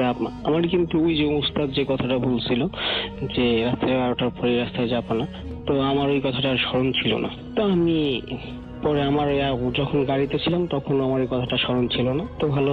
তো আমি বললাম তাদের পথে এক হিসাবে একটু রেগে গেলাম যে আপনারা বলছি যে আপনি চেকমেক করে উঠেন, এখন তার লাইনের প্রবলেম হলে পরে এখন এটা ঠিক করবেন কিভাবে? আশেপাশে কোনো মেকার দোকান নেই, কিছু নেই। তো বলছি আচ্ছা ঠিক আছে। তো গাড়িটা ব্রেক করলাম, সাইড করে একটা মাইল স্পিড ব্রেকারের সামনে ব্রেক করলাম। ব্রেক করার পরে তো ওইখানে ব্রেক করার পরে বনার তুলে দেখলাম তেলের লাইন টাইন সব ঠিক আছে, তেল ট্যাঙ্কি ফুল। তো বুঝলাম না প্রবলেম কি। তো আমি আবার আমার ওই যেখানে গ্যারেজ গাড়ি যেখানে ওই বনপাড়া, সেখানে ফোন দিলাম। ফোন দিয়ে বললাম কি যে এরকম প্রবলেম হতেছে। না, এরকম তো প্রবলেম হওয়ার কথা নয়, হয়তো কোনো প্রবলেম হলে গাড়ি বন্ধ হয়ে যাবে, তো অটোমেটিকলি স্পিড কমে যাবে, এটা তো হয় না। আচ্ছা, আবার স্টার্ট দিলাম, গাড়ি স্টার্ট দিয়ে চালালাম। চালানোর পরে দেখতেছি কি আবার এখন ঠিক আছে, গাড়ি চলতেছে। আবার 1 কিলো যাওয়ার পরে থেকে অটোমেটিকলি স্পিডে মানে মাইল স্পিডে কাটা নেমে যাচ্ছে, গাড়ি স্লো হয়ে যাচ্ছে। বিভ্রান্তিকর ব্যাপার স্যাপার, বিভ্রান্তি পড়ে গেলাম। তখন আমি বললাম চাচা আসলে এটা সমস্যাটা বুঝতে পারতেছি না। তখন দেখলাম সামনে মানে গ্লাস দিয়ে দেখলাম যে অনেক বয়সী একটা লোক, প্রায় 60-70 তো হবে, এরকম বয়সী একটা লোক, মানে হাতে করে আপনার ওই আগে পোস্টম্যানরা যে ওই যে লাঠির ভিতরে যে লাঠি ব্যবহার করতো না, লাঠি ঘাড়ের ভিতর দিয়ে লাঠির আগায় একটা লুঙ্গির মধ্যে মানে একটা টুকলা আর কি লুঙ্গির মধ্যে পেঁচানো। তো আমার মানে গাড়ি সিগন্যাল দিচ্ছে, তো আমি গাড়ি থামাইছি। ওখানে মানে স্পিড ব্রেকার আছে, তো ওইখানে গাড়ি থামাইছি, ওইখানে উনি দাঁড়ায় আছে। তো আমি বললাম কি যে পরে ওই চাচা ঘুরে আমার মানে আমি যে সাইডে বসে আছি ডান সাইডে, সেই সাইডে এসে বলছে কি বাবা আমাকে একটু সামনে নামাই দিবা, আমি হাইটে যাইতে পারতেছি না, আমার প্রবলেম হচ্ছে, তুমি যদি একটু সামনে নামাই দাও তাহলে আমার উপকার হয়। তো আমি বললাম কি আচ্ছা ঠিক আছে চাচা উঠে। তো উনি গেট খুলে উঠছে। এর মধ্যে আমার হেল্পারের সাথে আমার কোনো কানেকশন নেই। হেল্পার দেখি সিটের মধ্যে ঘুমাচ্ছে, ওর সঙ্গে কোনো কানেকশন নেই। উনি উঠছে, ওঠার পরে এই ইঞ্জিন বনেটের উপরে বসে আছে। তো বসে থাকার পরে তো আমি চালাচ্ছি।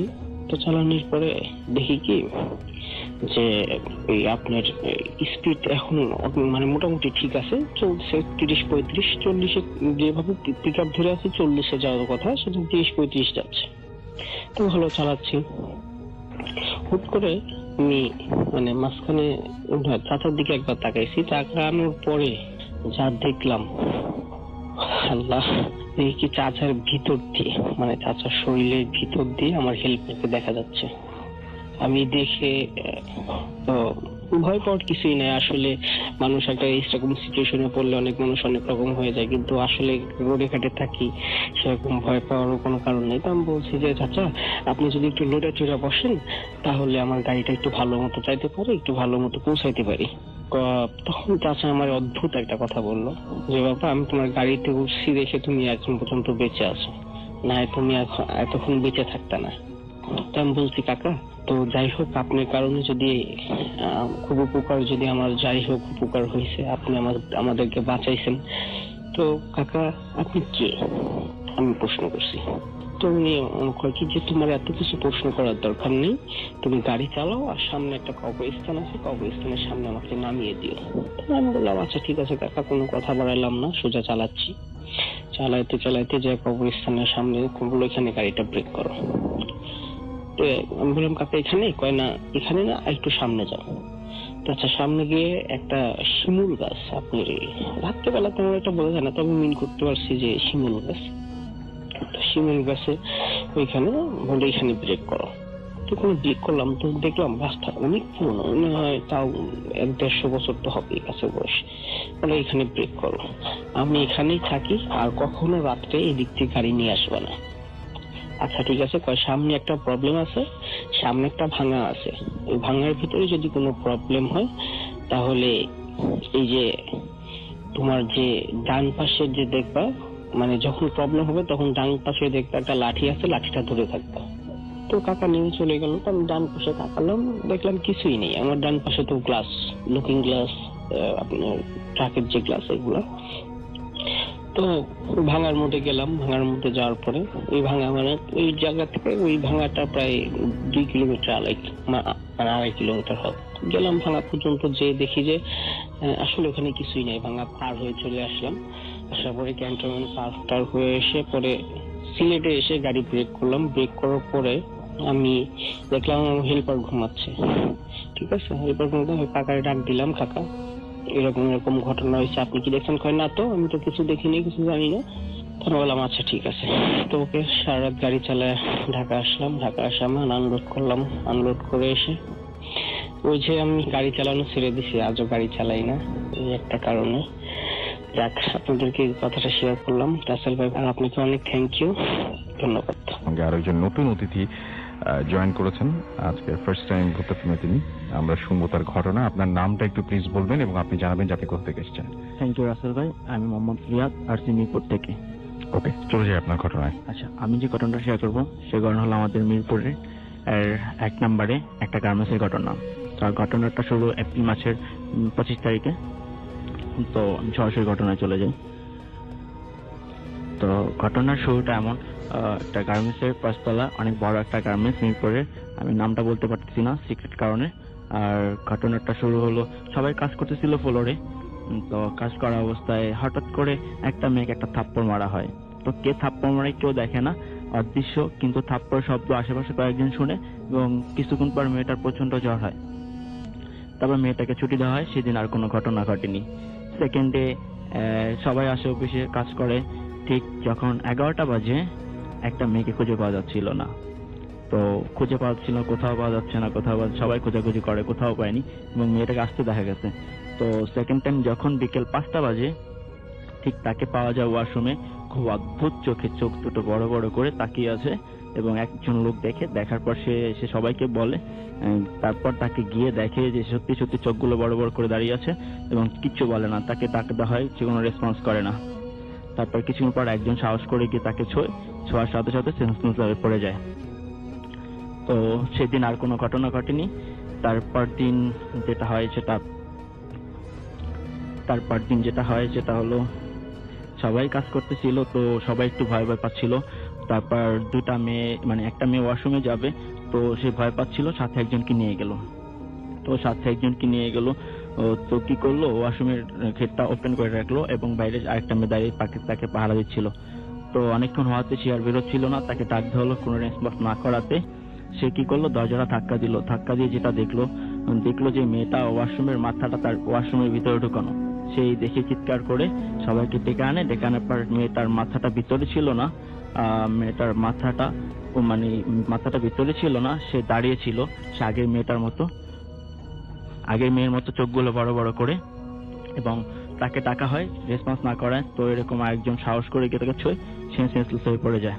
আচ্ছা, আপনার তো এরপরে তো হুজুরকে ডেকে নিয়ে আসা হচ্ছিল। হুজুর যখন এসেছিলেন আপনাদের ওইখানে, তখন তারপরে সেটা কি হলো সেখানে? তারপর হুজুর আসার পর পুরো ফ্লোর পরিদর্শন করার পর সেই বাথরুমে ঘটনা দুবার হয়েছিল, সে ফু দেয়।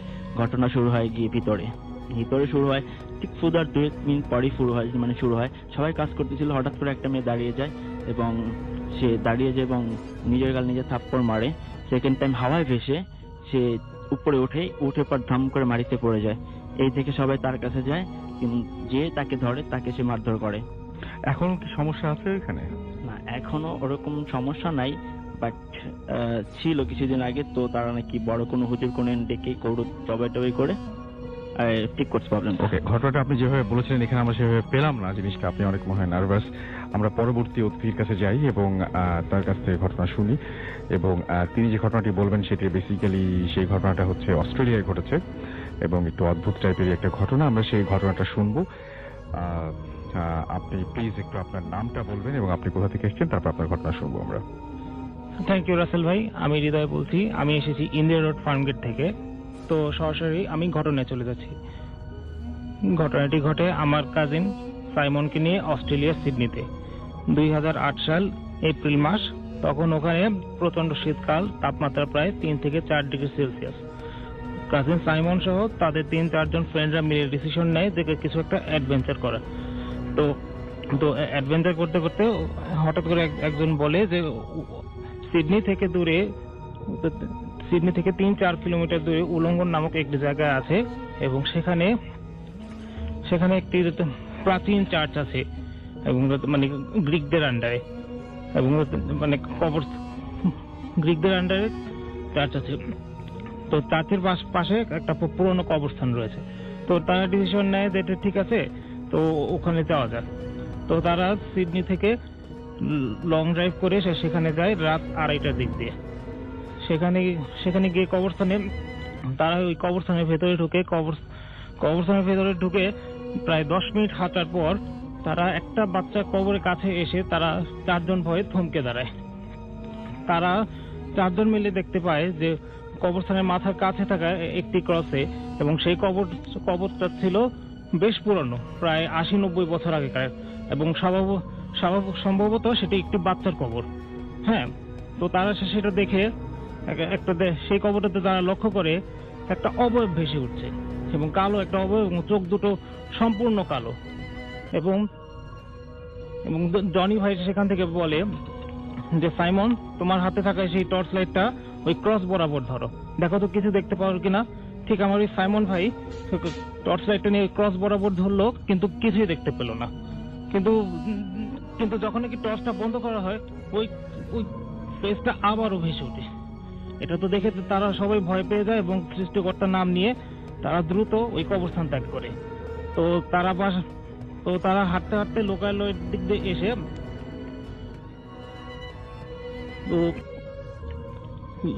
দিক দিয়ে এসে পড়ে এবং কাছাকাছি একটা গেস্ট হাউস খুঁজে। গেস্ট হাউসে তারা রাত কাটানোর জন্য থাকে। পরের দিন সকালে ওই জনি ভাইয়ের প্রচন্ড জ্বর আসে।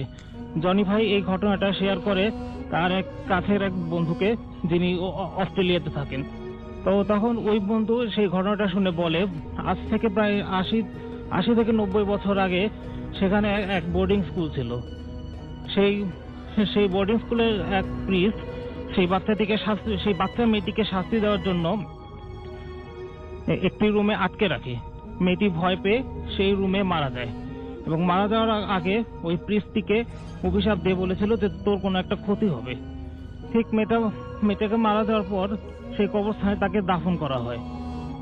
দাফন করার ঠিক 3 দিন পরেই সেই প্রিস্ট মারা যায়। এবং আপনাকে অনেক ধন্যবাদ। এই মুহূর্তে একটা ঘটনায় যাব। ঘটনাটি একটা ইমেইল থেকে পড়ব এবং ইমেইলটি যেভাবে লেখা আছে আমি সেভাবেই পড়ার চেষ্টা করছি। হ্যালো রাসেল ভাইয়া, আসসালামু আলাইকুম। আমি রাজিয়া সুলতানা ঢাকা থেকে বলছি। গত 27 অক্টোবর তারিখে প্রচারিত এপিসোডে আমার পাঠানো ইমেইলটি আপনি পড়েছিলেন, তার জন্য আপনাকে এবং ভূত এফএম টিমের প্রতি অশেষ ধন্যবাদ এবং কৃতজ্ঞতা জ্ঞাপন করছি। আজ আমি আরেকটি ইমেল পাঠালাম। ভালো লাগলে লিসেনারদের অবশ্যই পড়ে শোনাবেন। কথা না বাড়িয়ে ঘটনায় আসি। এখানে বলে রাখি যে আমি আজ কোনো ভূতের ঘটনা বা ভূতের গল্প শেয়ার করব না। স্কুল লাইফ থেকেই আমার লেখালেখির শখ। গল্প, উপন্যাস ও কবিতা লেখার পাশাপাশি আমার ছবি আঁকার হাত ভালো। আমার সেই লেখালেখির শখ নিয়ে ঘটে যাওয়া একটি ব্যাখ্যাহীন অপ্রীতিকর ঘটনা আপনাদের কাছে বলছি। প্রথম ঘটনাটি হচ্ছে, আমি যখন ক্লাস 10-এ পড়ি তখন আমার লেখা একটি উপন্যাসে একটি বাচ্চা মেয়ের সিঁড়ি থেকে পড়ে যাবার একটি দৃশ্য উল্লেখ করেছিলাম।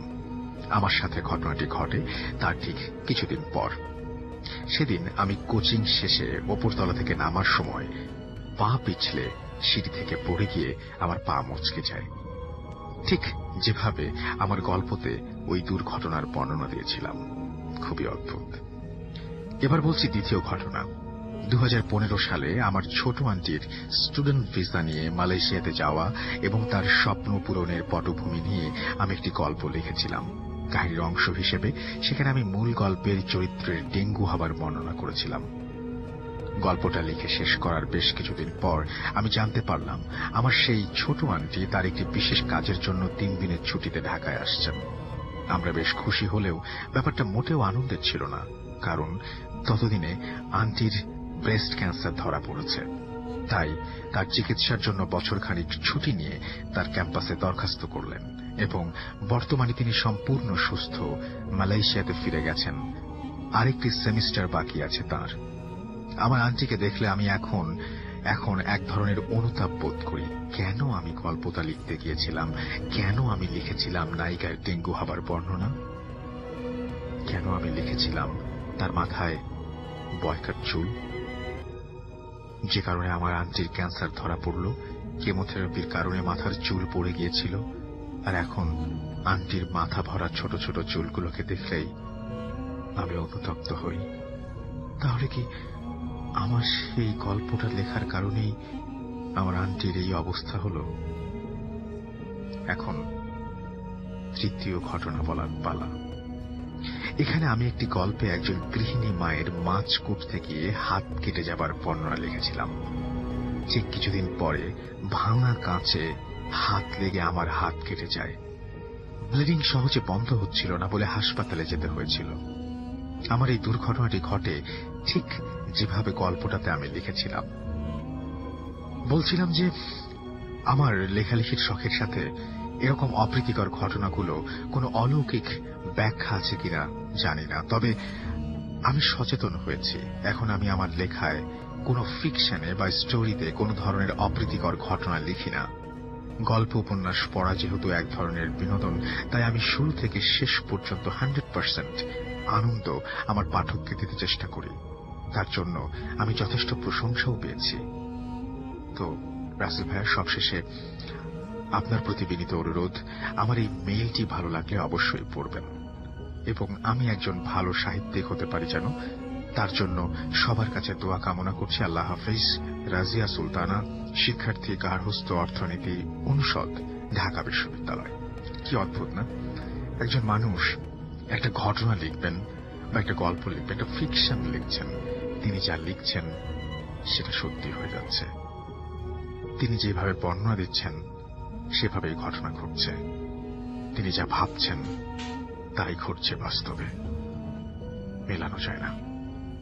মাঝে মাঝে অবাক হতে হয়, আরো অবাক হতে হয় যখন ঠিক একই ধরনের একটি ঘটনা পাঠিয়েছেন আমাদেরকে নিশাদ।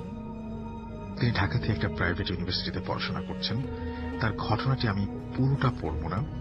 তিনি তার গল্পের মধ্যে একটা বর্ণনা দিয়েছেন, সেটা হচ্ছে তার এক বন্ধু সামিরকে নিয়ে।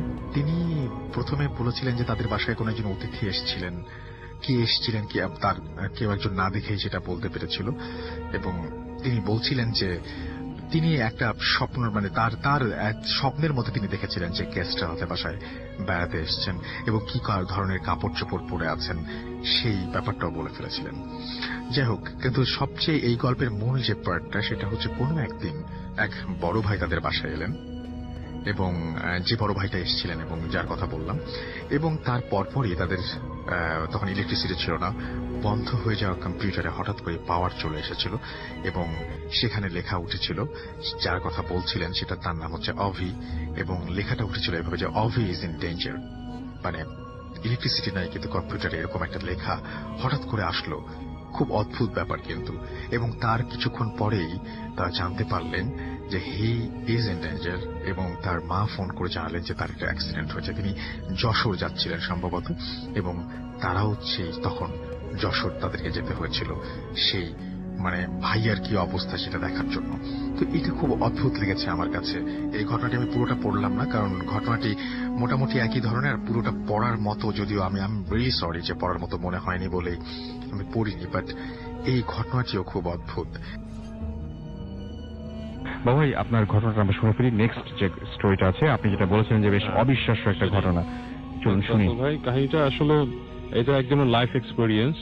ওর নাম হচ্ছে সাকিব আলম। সে মোহাম্মদপুরে আপনার যে জায়গাটা থাকে ওটার লোকেশন এক্স্যাক্টলি বললাম না, মোহাম্মদপুরে থাকে আর কি।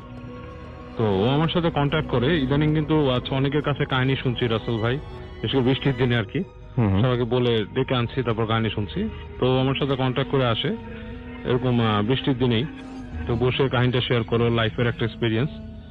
আর অবিশ্বাস্য বলতে মানে বেশ কমিউনিকেশনের ব্যাপারটা আসলে ও যেভাবে ডিসক্রাইব করেছে, মানে আপনার এন্টিটির সাথে বা আদার ওয়ার্ল্ডের সাথে, সেটাই বেশ আমার কাছে একটু মানে অ্যাবনর্মাল লেগেছিল। এই জন্য আমি বারবার ওকে এটা মানে আপনার ভেরিফাই করি, ওকে জিজ্ঞেস করি এবং বিভিন্ন আপনার ক্রস ভেরিফিকেশন করার চেষ্টা করি ওর সাথে। But all turn to be actually fine. মানে ও যা বলেছে এর মধ্যে বেশিরভাগই মনে হয়েছে সত্যি, যেহেতু এই জিনিসটা আসলে প্রুফ করার কিছু নাই। ও কিছু ছবি ভিডিও দেখিয়েছে আমাকে, এভিডেন্স অফ দোজ আপনার তাবিজ এন্ড স্টাফ, কিন্তু সেটা তো আসলে মানে আমি মানে কোনো প্রুফ হিসাবে ধরতে পারি না। বাট অ্যাকচুয়ালি মানে ওর শেষ অ্যাপ্রোচ এবং ওর বডি ল্যাঙ্গুয়েজ এভরিথিং মানে শুনে মনে হয়েছে কাহিনীটা সত্যি। যাই হোক, কাহিনীটা চলে যাই 2008 সাল বা এরকম একটা সময় সাকিবরা একটা বাসায় মুভ করে। হ্যাঁ, বাসাটা হচ্ছে আপনার এমন একটা জায়গায় যে জায়গাটা আপনার মোটামুটি আপনার পরবর্তীতে ডেভেলপ হয়েছে সিটি। আচ্ছা, হ্যাঁ, মোহাম্মদপুরে অনেক এক্সপ্যানশন হয়েছে, এক্সপ্যানশনের একটা জায়গায়। তো ওই জায়গাটা ওর খালার বাড়ি ছিল এবং জায়গাটাতে নাকি অ্যারাউন্ড আপনার আরো আগে, তারও 10-12 বছর আগে ওটার নির্মাণ কাজ শুরু হয় এবং ওই সময় কেবল সদ্য নির্মাণকৃত বিল্ডিং, মানে বেশ লম্বা সময় নিয়ে বিল্ডিংটা তৈরি হয়েছে আর কি। ওকে। তো ওই বিল্ডিং এ যে ও যখন ওঠে, ওই বিল্ডিংটা ওর খালার বাড়ি, ওরা খালা বিদেশে থাকতো, সেখান থেকে আসার পরে বাসা থাকে। তো ওই বাসা ওঠার পর থেকে নাকি তার ভেতরে বেশ অসুস্থতা দেখা দেয়। আচ্ছা, অসুস্থতা গুলো বেশ আপনার বিচিত্র টাইপের অসুস্থতা, দিনে দিনে শরীর দুর্বল হয়ে যেতে থাকে এবং অসুস্থ ফিল করতে থাকে, কোনো কাজে মনোযোগী থাকে না, এরকম বিভিন্ন ব্যাপার স্যাপার আর কি তার ভেতরে থাকে। তো এটাতে ওর বাবা একজন চিকিৎসক, তো বাবার সাথে কথা বলে, তো বাবা বিভিন্ন রকম চেক করে দেখে এবং তো টেস্ট করে দেখে, তার ভেতরে আসলে কোনো সমস্যা পাওয়া যায় না, মানে হি ইজ কমপ্লিটলি ফাইন। হ্যাঁ, আচ্ছা, কিন্তু ওই প্রবলেম গুলো ফেস করে। তো যেটা ফেস করতো, বিছানায় শুয়ে থাকলে আপনার মূলত সারা শরীরে কেউ খোঁচাচ্ছে সুই দিয়ে, প্লাস কোনো কিছু কামড় দিচ্ছে, ছোট ছোট পিঁপড়া বা জাতীয় কিছু, বাট বিছানা চেক করলে কিছুই পাওয়া যেত না। হ্যাঁ, তো এরকম কিছু কাণ্ড করতে থাকে, পড়াশোনা অমনোযোগী হয়ে যায়, পড়াশোনা করতে পারে না, মন বসাতে পারে না এরকম। আচ্ছা, এবং ওর রুমের মধ্যে মানে একটু মানে আশ্চর্য কিছু ফিলও করে, যেমন রুমের মধ্যে কেউ চলাফেরা করতেছে, এরকম কিছু একটা ব্যাপার স্যাপার। তো একদিন ও ফার্স্ট যখন নাকি আপনার কমিউনিকেশনের ব্যাপারটা হয়, ও শুয়েছিল বিছানায়, তো দুপুরের দিকে মানে আলো কমে গেছে আর কি, আলো আধারি রুমের ভেতরে, এরকম সময় শুয়ে ও ফিল করতে থাকে কেউ একজন মনে হচ্ছে ও রুমে দাঁড়িয়ে দেয়ালের মধ্যে কোনো বল মারছে, টেনিস বল মারছে, সেটা বাউন্স করে আবার ধরছে আর কি, ক্যাচ করছে, আপনার একটা খেলা খেলছে আর একটা দেওয়ালে বল মেরে সেটাকে আবার ক্যাচ করা আর কি, এরকম। এবং এটা মানে র্যাপিডলি ওর মাথার মধ্যে একটা প্রেশার ফেলা শুরু করলো আর কি। হ্যাঁ, তো সে তারপর বুঝলো যে কেউ একজনের সাথে কথা বলার চেষ্টা করতেছে। কথা বলাটা এরকম যে, তুমি আমাদের সাথে চলো, এখানে থেকে কি করতেছো, হ্যাঁ, আরেকটা ভিন্ন জগৎ আছে, এখানে থাকার কোনো মানে হয় না, এই ধরনের কিছু ব্যাপার স্যাপার আর কি। আচ্ছা, তো প্রথম দিন এই কথাগুলো সে কিভাবে শুনতে পাচ্ছে? ও শুনতে পাচ্ছে, মনে হচ্ছে যে ওর সাথে কেউ একজন কমিউনিকেট, ও তখন চোখ বন্ধ করে শুয়েছিল। আচ্ছা, ওকে। বাট সে ঘুমের মধ্যে ছিল না, সে আপনার মানে জেগেই ছিল, জাগরণ অবস্থায় আর কি, চোখ বন্ধ করে মনে হচ্ছে যে ওর রুমের মধ্যে কারো উপস্থিতি বুঝতেছে। যখন চোখ খুলছে দেখছে কেউ নাই, আচ্ছা, আলো আধারি রুমের ভেতরে, কিন্তু ওর কাছে স্পষ্ট মনে হচ্ছে কেউ একজন বল দিয়ে খেলতেছে দেওয়ালের ভেতরে, জিনিসটা জাস্ট লাইক দ্যাট, একটা শব্দের মতো হচ্ছে বোধহয়, এবং ওর সাথে মাইন্ডের ভেতরে কেউ কথা বলছে।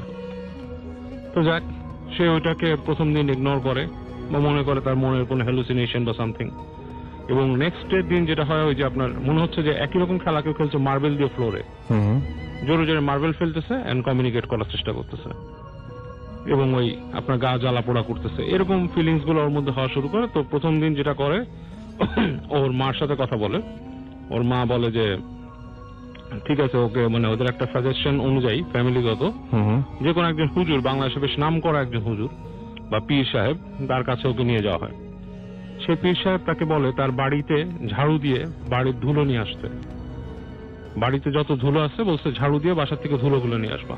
আচ্ছা, তো বাড়ি ঝাড়ু দিয়ে সে ধুলোগুলো নিয়ে যায়।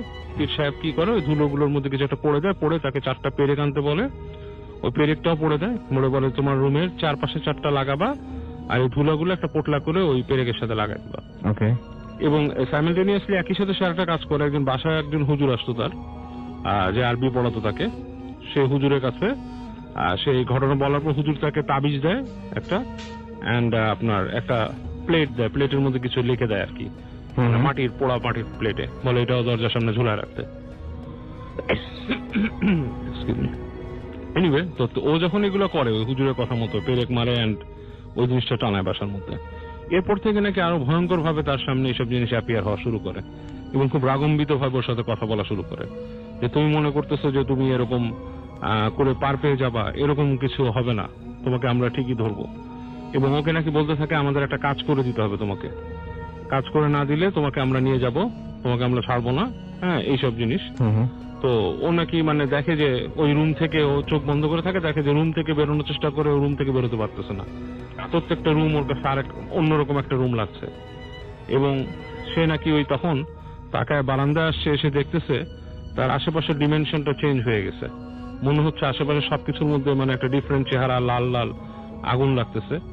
এবং ও নাকি দেখতো যে ওর বাসার সামনে একটা ছাদ ছিল, সেই ছাদের মধ্যে গ্রুপ অফ পিপল লাইক 15-20 জন, বেশ লম্বা লম্বা, তাদের এক একজনের হাইট হবে আপনার 10-12 ফিট, এরকম দাঁড়ায় দাঁড়ায় তারা একটা মানে মিটিং এর মতো করতো ওখানে দাঁড়ায় দাঁড়ায়।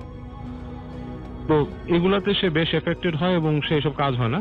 আমি যেটা বলে রাখি মাঝখানে রাসেল ভাই, এই যে ও যে প্রসিজার গুলোর কথা বলছেন যে ওকে হুজুররা পেরেক পড়ে দিছে এন্ড প্লেট পড়ে দিছে এবং তারপর থেকে সে আরো বেশি মানে তাকে জ্বালানো শুরু করছে আর কি, এই জিনিসগুলো আসলে কিন্তু আমি মাঝখানে বলে রাখি, এটা আমার ওপিনিয়ন, জিনিসটার মধ্যে হয়তো তাকে ভালো জিনিসই দিয়েছিল তারা, ও কোনো প্রসিজারে মানে উল্টাপাল্টা করে ফেলছে যেটা আসলে কাজ করে না এই কারণে, কারণ করার কথা শান্ত পীর সাহেবরা হুজুররা এই ধরনের প্রসিজারই দেয়। তো এনিওয়ে, তো এরপরে যেটা হয় যে ওদের কাছে শোনে যে ওই বাড়িতে নাকি একসময় একজন সাধু এসেছিল আর কি, মানে মানে আপনার পুরোহিত টাইপের, তিনি নাকি কিছু এখানে চেষ্টা করছিল আর কি, আপনার কিছু প্রসিজার, এই বাড়িতে কিছু জিনিসপত্র হতো নির্মাণের সময় আর কি, তখন নাকি কি কি করে গেছিল এই বাড়ি তৈরি হওয়ার পর। তো তার কাছে একজন যেটা সাজেস্ট করে, কিন্তু সে যায় না, ইনস্টেড অফ দ্যাট সে যেটা করে একজন এরকম একজন হুজুরকে তারা পায়, যিনি এসে আপনার ওখানে বসে তার সাথে করে আর কি, আপনার একটা আসন দেয় আর কি, যেটাকে বলে মানে কাইন্ড অফ লাইক সে একটা সাধনায় বসে আর কি, ওখানে বসে বসে সে তার ওই হুজুরের কাছে কিছু জিন ছিল, তিনি জিন দিয়ে কাজ করে।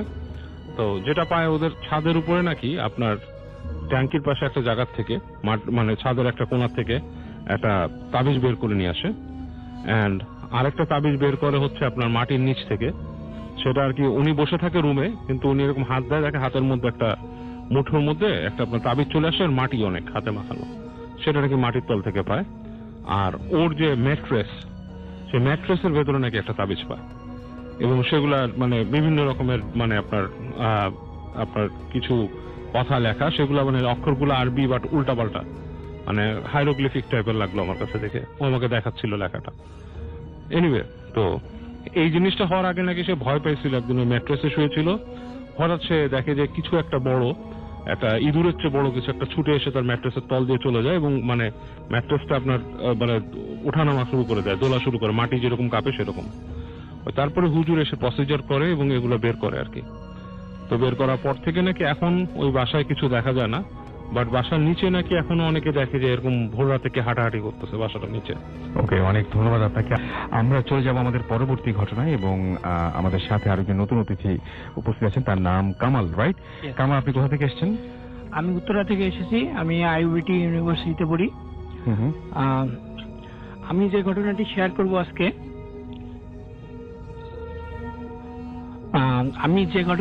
করব আজকে, সেটি রাজশাহীতে ঘটে যাওয়া একটি ঘটনা, রাজশাহীর মর্গের ঘটনা বেসিক্যালি। এই ঘটনাটি আমাকে বলেছেন রাজশাহীর তৎকালীন ওই থানার, কিন্তু জানতে চাচ্ছি না আমরা, হ্যাঁ, পুলিশ কনস্টেবল উনি ছিলেন। আচ্ছা, ওনার নামটা আমি বলতেছি না, উনি আমাকে ঘটনাটি শেয়ার করছেন। ঘটনাটি 2000 সালের ঘটনা।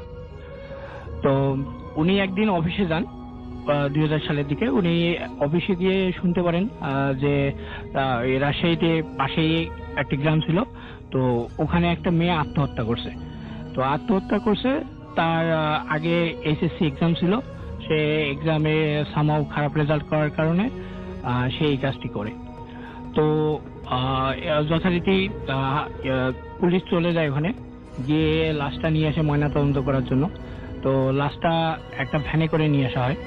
লাশটা ভ্যানে করে নিয়ে আসার পর তো লাশ ময়নাতদন্তের জন্য যখন নেওয়া হয় তখন কিন্তু বেসিক্যালি লাশটা কাটে কিন্তু ডোম, 2-3 জন ডোম থাকে, তো ডোমরাই কাটে আর কি, ডাক্তার নির্দেশনা দেয় ওনারাই। তো ভ্যান থেকে যখন ডোমরা 2 জন ডোম ছিল, তো ভ্যান থেকে যখন লাশটাকে ওনারা তুলে নিয়ে যাবেন তখন ওনারা দেখতেছিল যে এর আগে ওনারা অনেক লাশ তুলে নিয়ে গেছেন, বাট এই লাশটা, মেয়েটার বয়স অল্প হলেও এই লাশটা অনেক ভারী ছিল। তো ওরা অ্যাজ ইউজুয়াল স্বাভাবিক মনে করে ওটা নিয়ে গিয়েছিল। তো নিয়ে গিয়ে ওরা লাশ কাটার ঘরের মধ্যে ওদের যে ডেস্ক ছিল, যে ডেস্কের মধ্যে ওরা লাশটাকে চেক করবে, তো ওই ডেস্কে শোয়ানোর পর তাকে চিৎ করে শোয়ানো হয়। চিৎ করে শুয়ে তারা 2 জন ডোম ছিল, 2 জনই ওই কাটার জন্য যে ইনস্ট্রুমেন্ট গুলো লাগে সেই ইনস্ট্রুমেন্ট নেওয়ার জন্য বাইরে চলে আসে। কিছুক্ষণ পর ইনস্ট্রুমেন্ট সবগুলোর সাথে তারা আবার লাশ কাটা ঘরে চলে যায়। তো তারা চলে গিয়ে যে জিনিসটা দেখে যে তারা লাশটাকে জাস্ট চিৎ করে শোয়া রেখে এসেছিল, বাট এখন লাশটা ওই পজিশনে নেই, লাশটা কাত হয়ে ঘুরে আছে। তো তারা লাশ কাটা ঘরে তো আর কেউ ছিল না, তো লাশটা তো ঘুরে যাওয়ার কথা না। তো তারপরে তারা ততটা কেয়ার করেনি, না করে তারা ঠিক আছে লাশটা যেহেতু ঘুরে গেছে আবার চিৎ করে শোয়। তো একজন ডোম ওনাকে চিৎ করতে গেছে, লাশটাকে চিৎ করতে যাওয়াতে ওই লাশটার একটি হাত যে কোনো কারণেই হোক ডোমের গালের মধ্যে গিয়ে লাগে।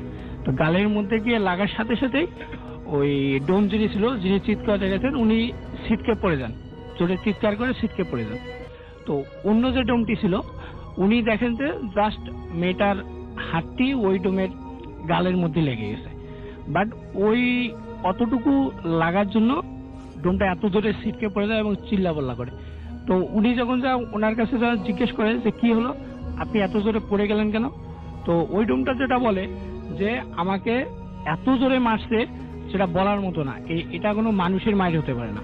উনি জাস্ট একদম ভয় পেয়ে ওখান থেকে চলে যায়। ওখান থেকে চলে যেয়ে সবাইকে বাইরে গিয়ে বলে ঘটনাটি। পরে ডাক্তার, পুলিশ যারা ছিল সবাই চলে আসে ভিতরে, এসে দেখে যে লাস্ট আগের পজিশনেই যেভাবে চিৎ করানো ছিল প্রথম অবস্থায় ওই পজিশনেই আছে, লাশের কোনো চেঞ্জ হয়নি। তো যথারীতি সবাই মনে করে এটা হয়তো বা কোইন্সিডেন্স হতেই পারে। তো এটা মনে করে লাশটাকে পুরো ময়নাতদন্ত করে শেষ হওয়ার পর যখন তাকে বাসায় পাঠানো হবে লাশ মাটি দেওয়ার জন্য, তো যে ভ্যানে করে নিয়ে আসছিল সেই ভ্যানে করে লাশটাকে আবার বেঁধে টেঁধে সুন্দর করে ওনাকে দেওয়া হয় বাসায় পৌঁছে দেওয়ার জন্য। তো যে ভ্যানওয়ালা ছিল উনি একাই যাচ্ছিলেন আর কি, তখন বিকালের দিকে হয়ে গেছে। তো উনি যেতে যেতে হঠাৎ করে একটা ফাঁকা জায়গা ছিল, তখন যদি সন্ধ্যার কাছাকাছি একটা ফাঁকা জায়গা ছিল, উনি ফাঁকা জায়গায় যাওয়াতে লাশটা অনেক ভারী ছিল, আগে থেকেই অনেক ভারী ছিল, বাট হঠাৎ করে উনি ভ্যানওয়ালাটা মনে করতেছে যে তার ভ্যানটা মানে একদম হালকা হয়ে যাচ্ছে আস্তে আস্তে, এবং হালকা হতে হতে একসময় মনে হলো যে ভ্যানটা ইজিলি ভাবে যাচ্ছে। তো ওনার মনে একটু খটকা লাগে যে হঠাৎ করে ভ্যানটা হালকা হলো কিভাবে। তো উনি পিছনে ফিরে দেখে যে লাশটা ভ্যান থেকেই পুরাই ভ্যানিশ। তো এখন উনি প্রচন্ড ভয় পেয়ে যায়, ভয় পেয়ে গিয়ে তাড়াহুড়া করে গাড়ি চালাতে থাকে। তো গাড়িটা ইতিমধ্যে পাংচার হয়ে যায়। পাংচার হওয়ার পর উনি তখন কি করে, এখন আশেপাশে খোঁজাখুঁজি শুরু করে, বাট কোথাও লাশটা নেই। তো পরে উনি এটা ওনাদের গার্জিয়ানকে জানানোর জন্য তাড়াতাড়ি চেষ্টা করে ওনার বাসায় যাওয়ার জন্য। তো উনি 40 মিনিট পরে ওনাদের বাসায় যায়। বাসায় গিয়ে যে জিনিসটা দেখে যে উনি গিয়ে ওনার গার্জিয়ানকে বলবেন যে এইরকম একটা ইনসিডেন্ট হয়ে গেছে। তো এটা উনি বলতে যাবেন, সেই মুহূর্তে ওই মেয়ের যে চাচা ছিল তিনি এসে ওই ভ্যানওয়ালাকে বলতেছে, কি ব্যাপার তুমি লাশটা পৌঁছে দিয়ে তাড়াতাড়ি চলে গেলা কেন? তুমি তো তোমার যে টাকাটা লাগে তুমি টাকাটা নিয়ে যাও। তো ইনি বুঝতে পারছেন না যে কি বলতেছে উনি। লাশ তো আমি তো পৌঁছায় দিইনি, লাশ তো ওখানে ভ্যানিশ হয়ে গেছে। পরে উনি বাসার ভিতরে গিয়ে দেখেন যে লাশটাকে গোসল করানো হচ্ছে। তো উনি এটা দেখে পুরাই একদম মানে ওইখানেই আর কিছু বলতে পারে না কাউকে, না বলে উনি দৌড়ে চলে আসে বাসায় চলে যায়। বাসায় চলে গিয়ে সেদিন মানে উনি একদম জ্বরে ওনার ওয়াইফকেও কিছু বলতে পারতেছে না, শুধু বলতেছে যে আমি কিচ্ছু বলতেছি না, আমি এখন ঘুমাবো। ওনার প্রচন্ড জ্বর। পরে ডাক্তার এসে ওনাকে ঘুমের ওষুধ দিয়ে উনি পরের দিন ঠিক হয়। ঠিক হওয়ার পর উনি পরের দিন গিয়ে ওই যে পুলিশটা আমাকে বলেছিল তাকে পুরো ঘটনাটি শেয়ার করে। ওকে, আপনাকে অনেক ধন্যবাদ। আমরা চলে যাব আমাদের প্রথম অতিথির কাছে। আপু, আপনার নামটা আরেকবার একটু বলতে হবে। আমি সুইটি রহমান বলছি। আচ্ছা, আপনার তো ওই যে আমরা যখন শুনলাম যে আপনি পজিটিভ হয়েছিলেন আপনার সেই মুন্সিগঞ্জের সেই জমিদার বাড়িতে যেয়ে, তারপর থেকে তো নানা ধরনের সমস্যা আপনার সাথে চলতে থাকতো। তো খুব ভয় পাওয়ার মতো কিছু ঘটেছে কখন আপনার সাথে? তারপরে যেটা হয়েছে যে বাসায় আসার পরে থেকে আমি প্রায় ভয় পেতাম। রাত্রে ঘুমোলে দেখা যেত যে আমি শব্দ শুনতে পেতাম, মানে কেউ আমাকে ডাকছে। দেখা গেছে যে আমার হাজবেন্ড ঘুমোচ্ছে, আমি ঘুমের ভেতরে আমার মনে হতো কেউ আমাকে ডাকছে। স্পেশালি ওই যে একটা পাগলের কথা সম্ভবত আমি বলেছিলাম, যে পাগলটাকে আপনি ফেরি থেকে নেমে দেখতে পেয়েছিলেন। একটা ভয়েস একটা আমার কানে আসতো। বেশ কিছুদিন আমি শব্দটা শুনতে পেতাম। রাত্রে ঘুমলে আমি উঠে যেতাম এবং উঠে আমি কখন যেন ড্রয়িং রুমে চলে যেতাম, যে আমি সেখানে কিছুক্ষণ বসে থাকতাম। আমার ভালো লাগতো, একা একা থাকতে বেশি ভালো লাগতো। তারপর আবার এরকম হতো, আমি যদি মাছ আমি যদি করতাম, ভাত মানে রান্না করতে যেতাম, তখন আমার ঠিক জানলা ছিল, তো বারান্দাতে একটু অন্ধকার, আমার রান্নাঘর একদম পাশেই। তো আমি প্রায় ফিল করতাম যে কেউ দেখছে, আমাকে দেখছে এবং সে মানে মনে হতো যে কেউ উকি দিয়ে আছে এরকম। তারপর একটা ভয়ঙ্কর ঘটনা আমি বলবো, যেটা আমি আসলে কারোর সাথে শেয়ার করিনি। আমার হাজবেন্ড তারপর ওই ঘটনার পর থেকে আমাকে খুব টেক কেয়ার করতো। তো ও আমাকে তাবিজ একটা ম্যানেজ করে দিয়েছিল একটা হুজুরের কাছ থেকে। তো এই তাবিজটা আমি সবসময় রাখতাম সাথে। তারপর একবার যেটা হলো, আমি আমার বাবার বাড়িতে গিয়েছি। তো সেখানে ডেফিনেটলি ও যেহেতু ডক্টর, ও থাকতে পারেনি, চলে আসছে। তো আমি সেখানে আমার আম্মুকে বলে আসছে সব ঘটনা, সবাই জানে। তো আম্মু আমাকে সবসময় টেক কেয়ার করতো আর কি। তো একদিন আমি গোসল করার পরে সেই তাবিজটা আমার টয়লেটেই খুলে আমি গোসল করি। তো গোসল করার পরে আমি সেটা আমার পড়তে ভুলে গিয়েছিলাম। তারপর যেটা রাত্রে হলো, তো এই ঘটনাটা আসলে আমি আমার হাজবেন্ডকেও শেয়ার করিনি এখনো, কারণ ভয়ে। তখন রাত্রে আপনি ফার্স্ট টাইম শুনছেন এটা? ওকে, ও আমাকে মানে মোটামুটি আমার রাগ করবে, আসলে এত বছর পরে আমি ঘটনাটা বলছি। তারপরে যেটা হয়েছে যে আমি রাত্রে এসে ঘুমাই আম্মার সাথে। তো আমার আম্মার সাথে ঘুমানোর পরে যেটা হলো যে রাত্রে প্রায় 1:30-2টা হবে। আর আমাদের বাসাটা হচ্ছে অনেকটা বাংলো টাইপের, সামনে একটু স্পেস আছে আর কি খোলা, আর দোতলা থেকে বাইরে জানলা দিয়ে সবই দেখা যায়, রাত্রেবেলা থাই গ্লাস আর কি। তো আমি যেটা হয়েছে রাত্রে 1:30টার সময় আমার ঘুমের ভেতরে আমি ফিল করছি যে কেউ আমাকে বলছে উঠার জন্য, যে উঠো। তারপর আমি আম্মুকে না দেখেই আমি উঠে জানলার যে পর্দাটা সরাই। রাসেল ভাই, আমি যা দেখতে পাই সেটা হলো যে আমাদের একটা গাছ ছিল, বট গাছ। আসলে আমাদের বাসাটা হচ্ছে গাজীপুরে। তো সেই গাছটা হচ্ছে অনেক আগের, কিন্তু কখনো আমরা ওরকম কিছু ফিল করিনি বা দেখিও নি এর আগে আমি। তো ওই বট গাছটা থেকে কিছু একটা মানে একটা লোকটা হচ্ছে অনেক লম্বা এবং তার মাথা নেই, সাদা একটা পাঞ্জাবি পরা এবং পাঞ্জাবিটা মাটি পর্যন্ত। আমি দোতলা থেকে দেখছি যে সে এত লম্বা যে প্রায় আমার একদম জানলার ওই গাছ থেকে নেমে আমার জানলার দিকে আসছে হেঁটে। তো এটা দেখে আসলে আমি প্রথমে আমি গেস করতে পারিনি যে কি। তারপর দেখে আমি পুরো আবার মানে চিৎকার করে আমার আম্মুকে জড়িয়ে ধরি আর কি। তখন আম্মু উঠে তারপর বুঝতে পারে এবং চেক করে দেখে মানে যথারীতি আমার গলায় সে তাবিজটা নেই। তখন আম্মু তো বুঝতে পারে যে আসলে কি হয়েছে আমার সাথে। তারপরে আম্মু তাড়াতাড়ি করে টয়লেট থেকে এনে সেটা আমার গলায় লাগিয়ে দেয়। তো এই ধরনের ঘটনা আসলে আমার লাইফে হয়েছে। যখন আমি একটু সিরিয়াস ছিলাম না এই ব্যাপারটাই, তখন আমি ফিল করতাম যে কিছু একটা আমার সাথে আছে বা এরকম কিছু। আবার আরেকটা যেটা হতো যে রাত্রে যখন ঘুমোতাম তখন আমার হাজবেন্ড তো যেহেতু ডক্টর, ও মাঝে মাঝে রাত্রে বাসায় থাকতো না, তো এরকম হতো যে আমি ফিল করতাম আমার পাশে কেউ ঘুমাচ্ছে। আচ্ছা, পাশে কেউ ঘুমাচ্ছে, আমি কিন্তু লাইট অন করেই ঘুমাতাম, তারপরেও মনে হতো হঠাৎ করে যে আমার পাশে কেউ ঘুমাচ্ছে। আমি ফিল করতাম। ইভেন এখনো আজকে 7 বছর আমি অনেক কিছু বুঝতে পারি। যেমন কোনো মানে একটা গাছ কোথাও বেড়াতে গেলে যে এই স্পটটায় কি আছে, আমার পরবর্তী খবর নিয়ে জানতে পারি যে এই আসলেই খারাপ। হ্যাঁ, যে গ্রামের মানুষ বলে যে হ্যাঁ এই জায়গাটা একটা ঘটনা আছে বা হয়েছে, কিন্তু আমি এটা জাস্ট দেখে আমি বলতে পারি যে এখানে কিছু মানে আছে। এরকম কিছু কিছু প্যারানর্মাল ঘটনা আমার সাথে হয়, এটাকে আমি শেয়ার করলাম। অনেক ধন্যবাদ আপনাকে। আমরা চলে যাব আজকের প্রথম ঘটনায়, এবং প্রথম ঘটনাটি প্রথমবারের মতোই ভূত এফএম এসেছেন আমাদের একজন অতিথি, এবং তার কাছ থেকে জেনে নেব তার নাম। আপনার নামটা প্লিজ একটু বলবেন, আরেকবার বলতে হবে প্লিজ। হ্যাঁ, আসসালামু আলাইকুম, আমি রুম্পা, আমি রাজশাহী থেকে এসেছি। বর্তমানে ঢাকা ক্যানগার্স স্কুল অ্যান্ড কলেজের ড্রয়িং টিচার হিসেবে আছি।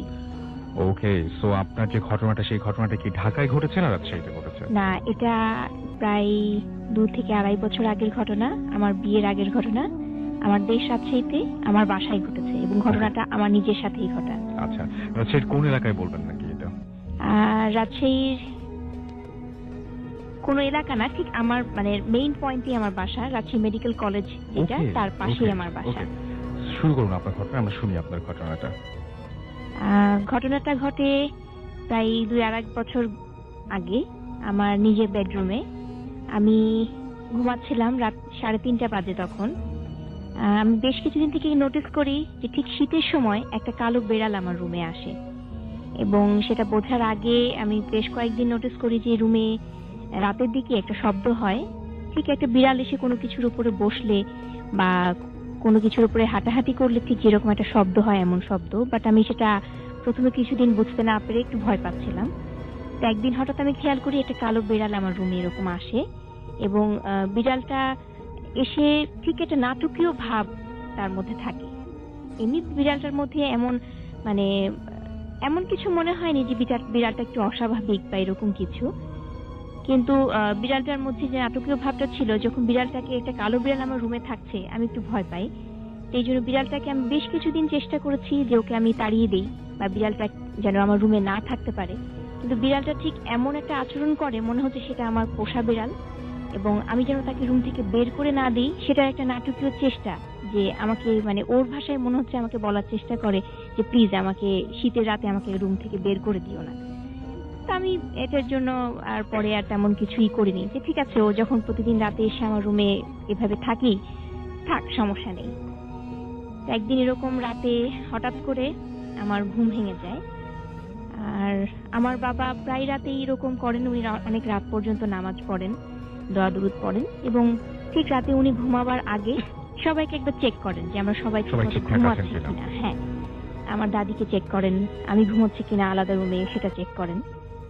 তো এমনই এক রাতে এরকম হঠাৎ করে আমি খেয়াল করলাম যে আমার মাথার পেছনে কিছু একটা দাঁড়িয়ে আছে বা একটা কালো একটা আভা। আমি ভাবলাম যে হয়তো আব্বু এসছেন আমাকে চেক করার জন্য যে আমি ঘুমোচ্ছি কিনা ঠিক মতো। আমি বেশ কয়েকবার বললাম আব্বু আব্বু এসেছো, কোনো সাড়া পেলাম না। বেশ কিছুক্ষণ পর আবার আমি ভাবছি যে হয়তো ঘুমের মধ্যে আমি কোনো স্বপ্নও দেখছি।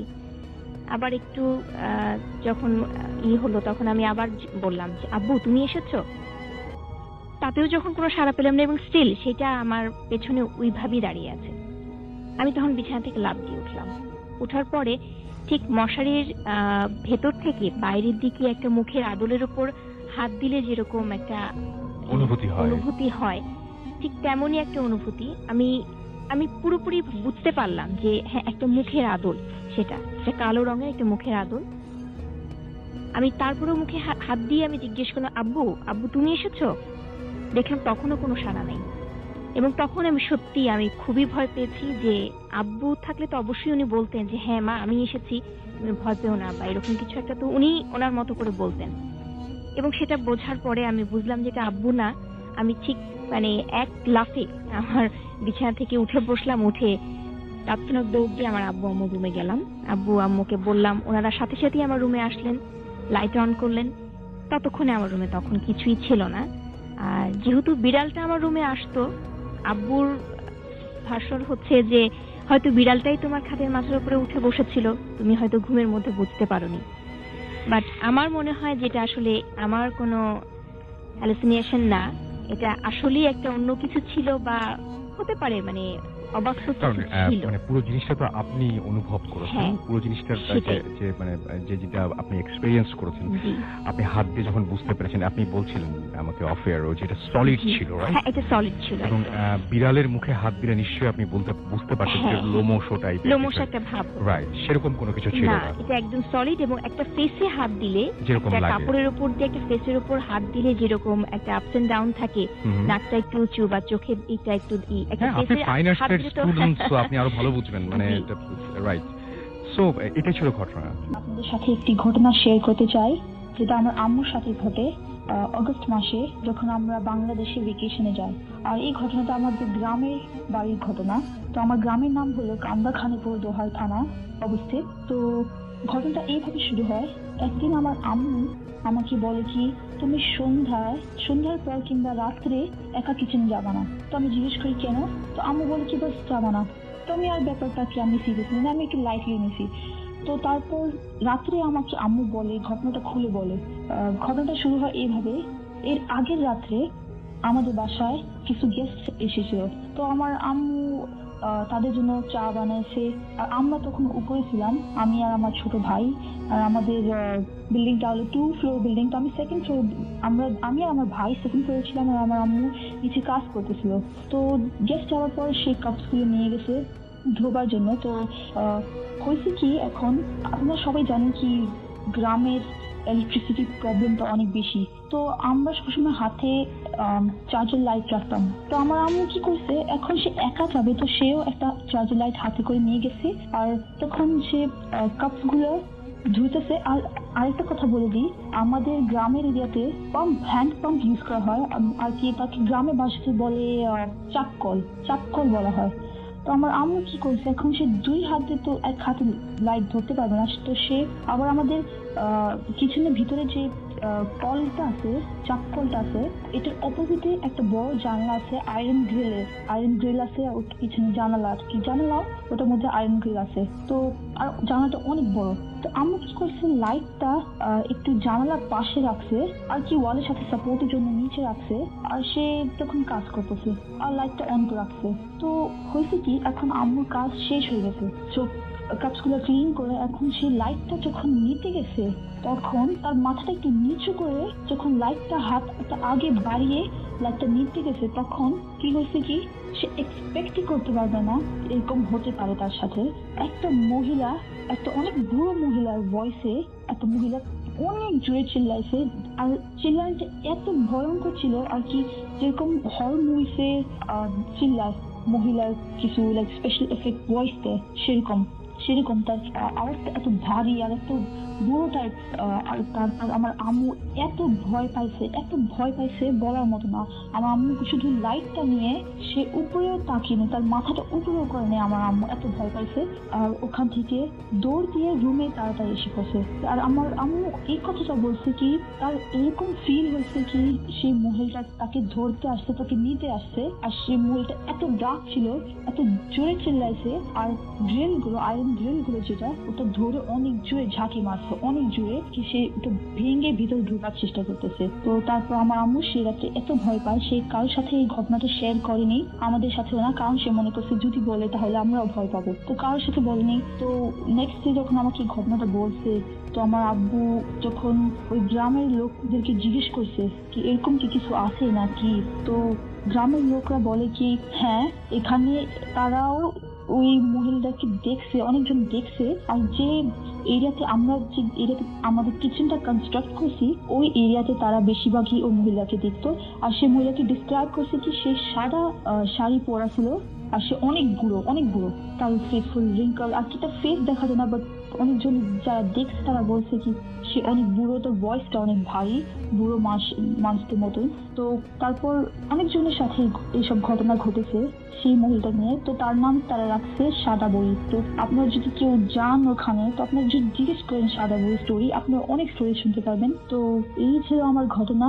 আই হোপ আপনাদের সবাদের কাছে আমার ঘটনাটা ভালো লাগছে, আর ইনশাআল্লাহ নেক্সট টাইম আমি আরো আমার ইন্টারেস্টিং স্টোরিজ গুলো আমি শেয়ার করতে চাবো। আর till then take care Russel ভাই এন্ড ভূত এফএম মেম্বার্স। আল্লাহ হাফেজ। ডিয়ার লিসেনার, প্রতিনিয়ত এই ধরনের বাছাই করা ভয়ানক ঘটনা শুনতে চ্যানেলটি অবশ্যই সাবস্ক্রাইব করে নেবেন। আপনারা যাতে খুব সহজে এই ধরনের ঘটনাগুলো শুনতে পারেন, এই কারণে বিভিন্ন জায়গা থেকে এই ঘটনাগুলো খুঁজে বের করে প্রতিনিয়ত রাত 10টা বাজে এই চ্যানেলে পাবলিশ করে থাকি। তাই বলবো, যারা এখনো এই চ্যানেলটি সাবস্ক্রাইব করেননি অবশ্যই চ্যানেলটি সাবস্ক্রাইব করে নেবেন। আর পুরাতন লিসেনার হলে ঘুরে আসবেন এই চ্যানেলের মধ্যে এবং উপভোগ করবেন পুরাতন এপিসোডগুলো। প্রত্যেকটা ঘটনাই কিন্তু আপনারা শুনতে পারবেন, সব থেকে বাছাই করা ভয়ানক ঘটনা। তো আজকের জন্য এখানেই বিদায় নেব। সকলে ভালো থাকবেন, সুস্থ থাকবেন। আল্লাহ।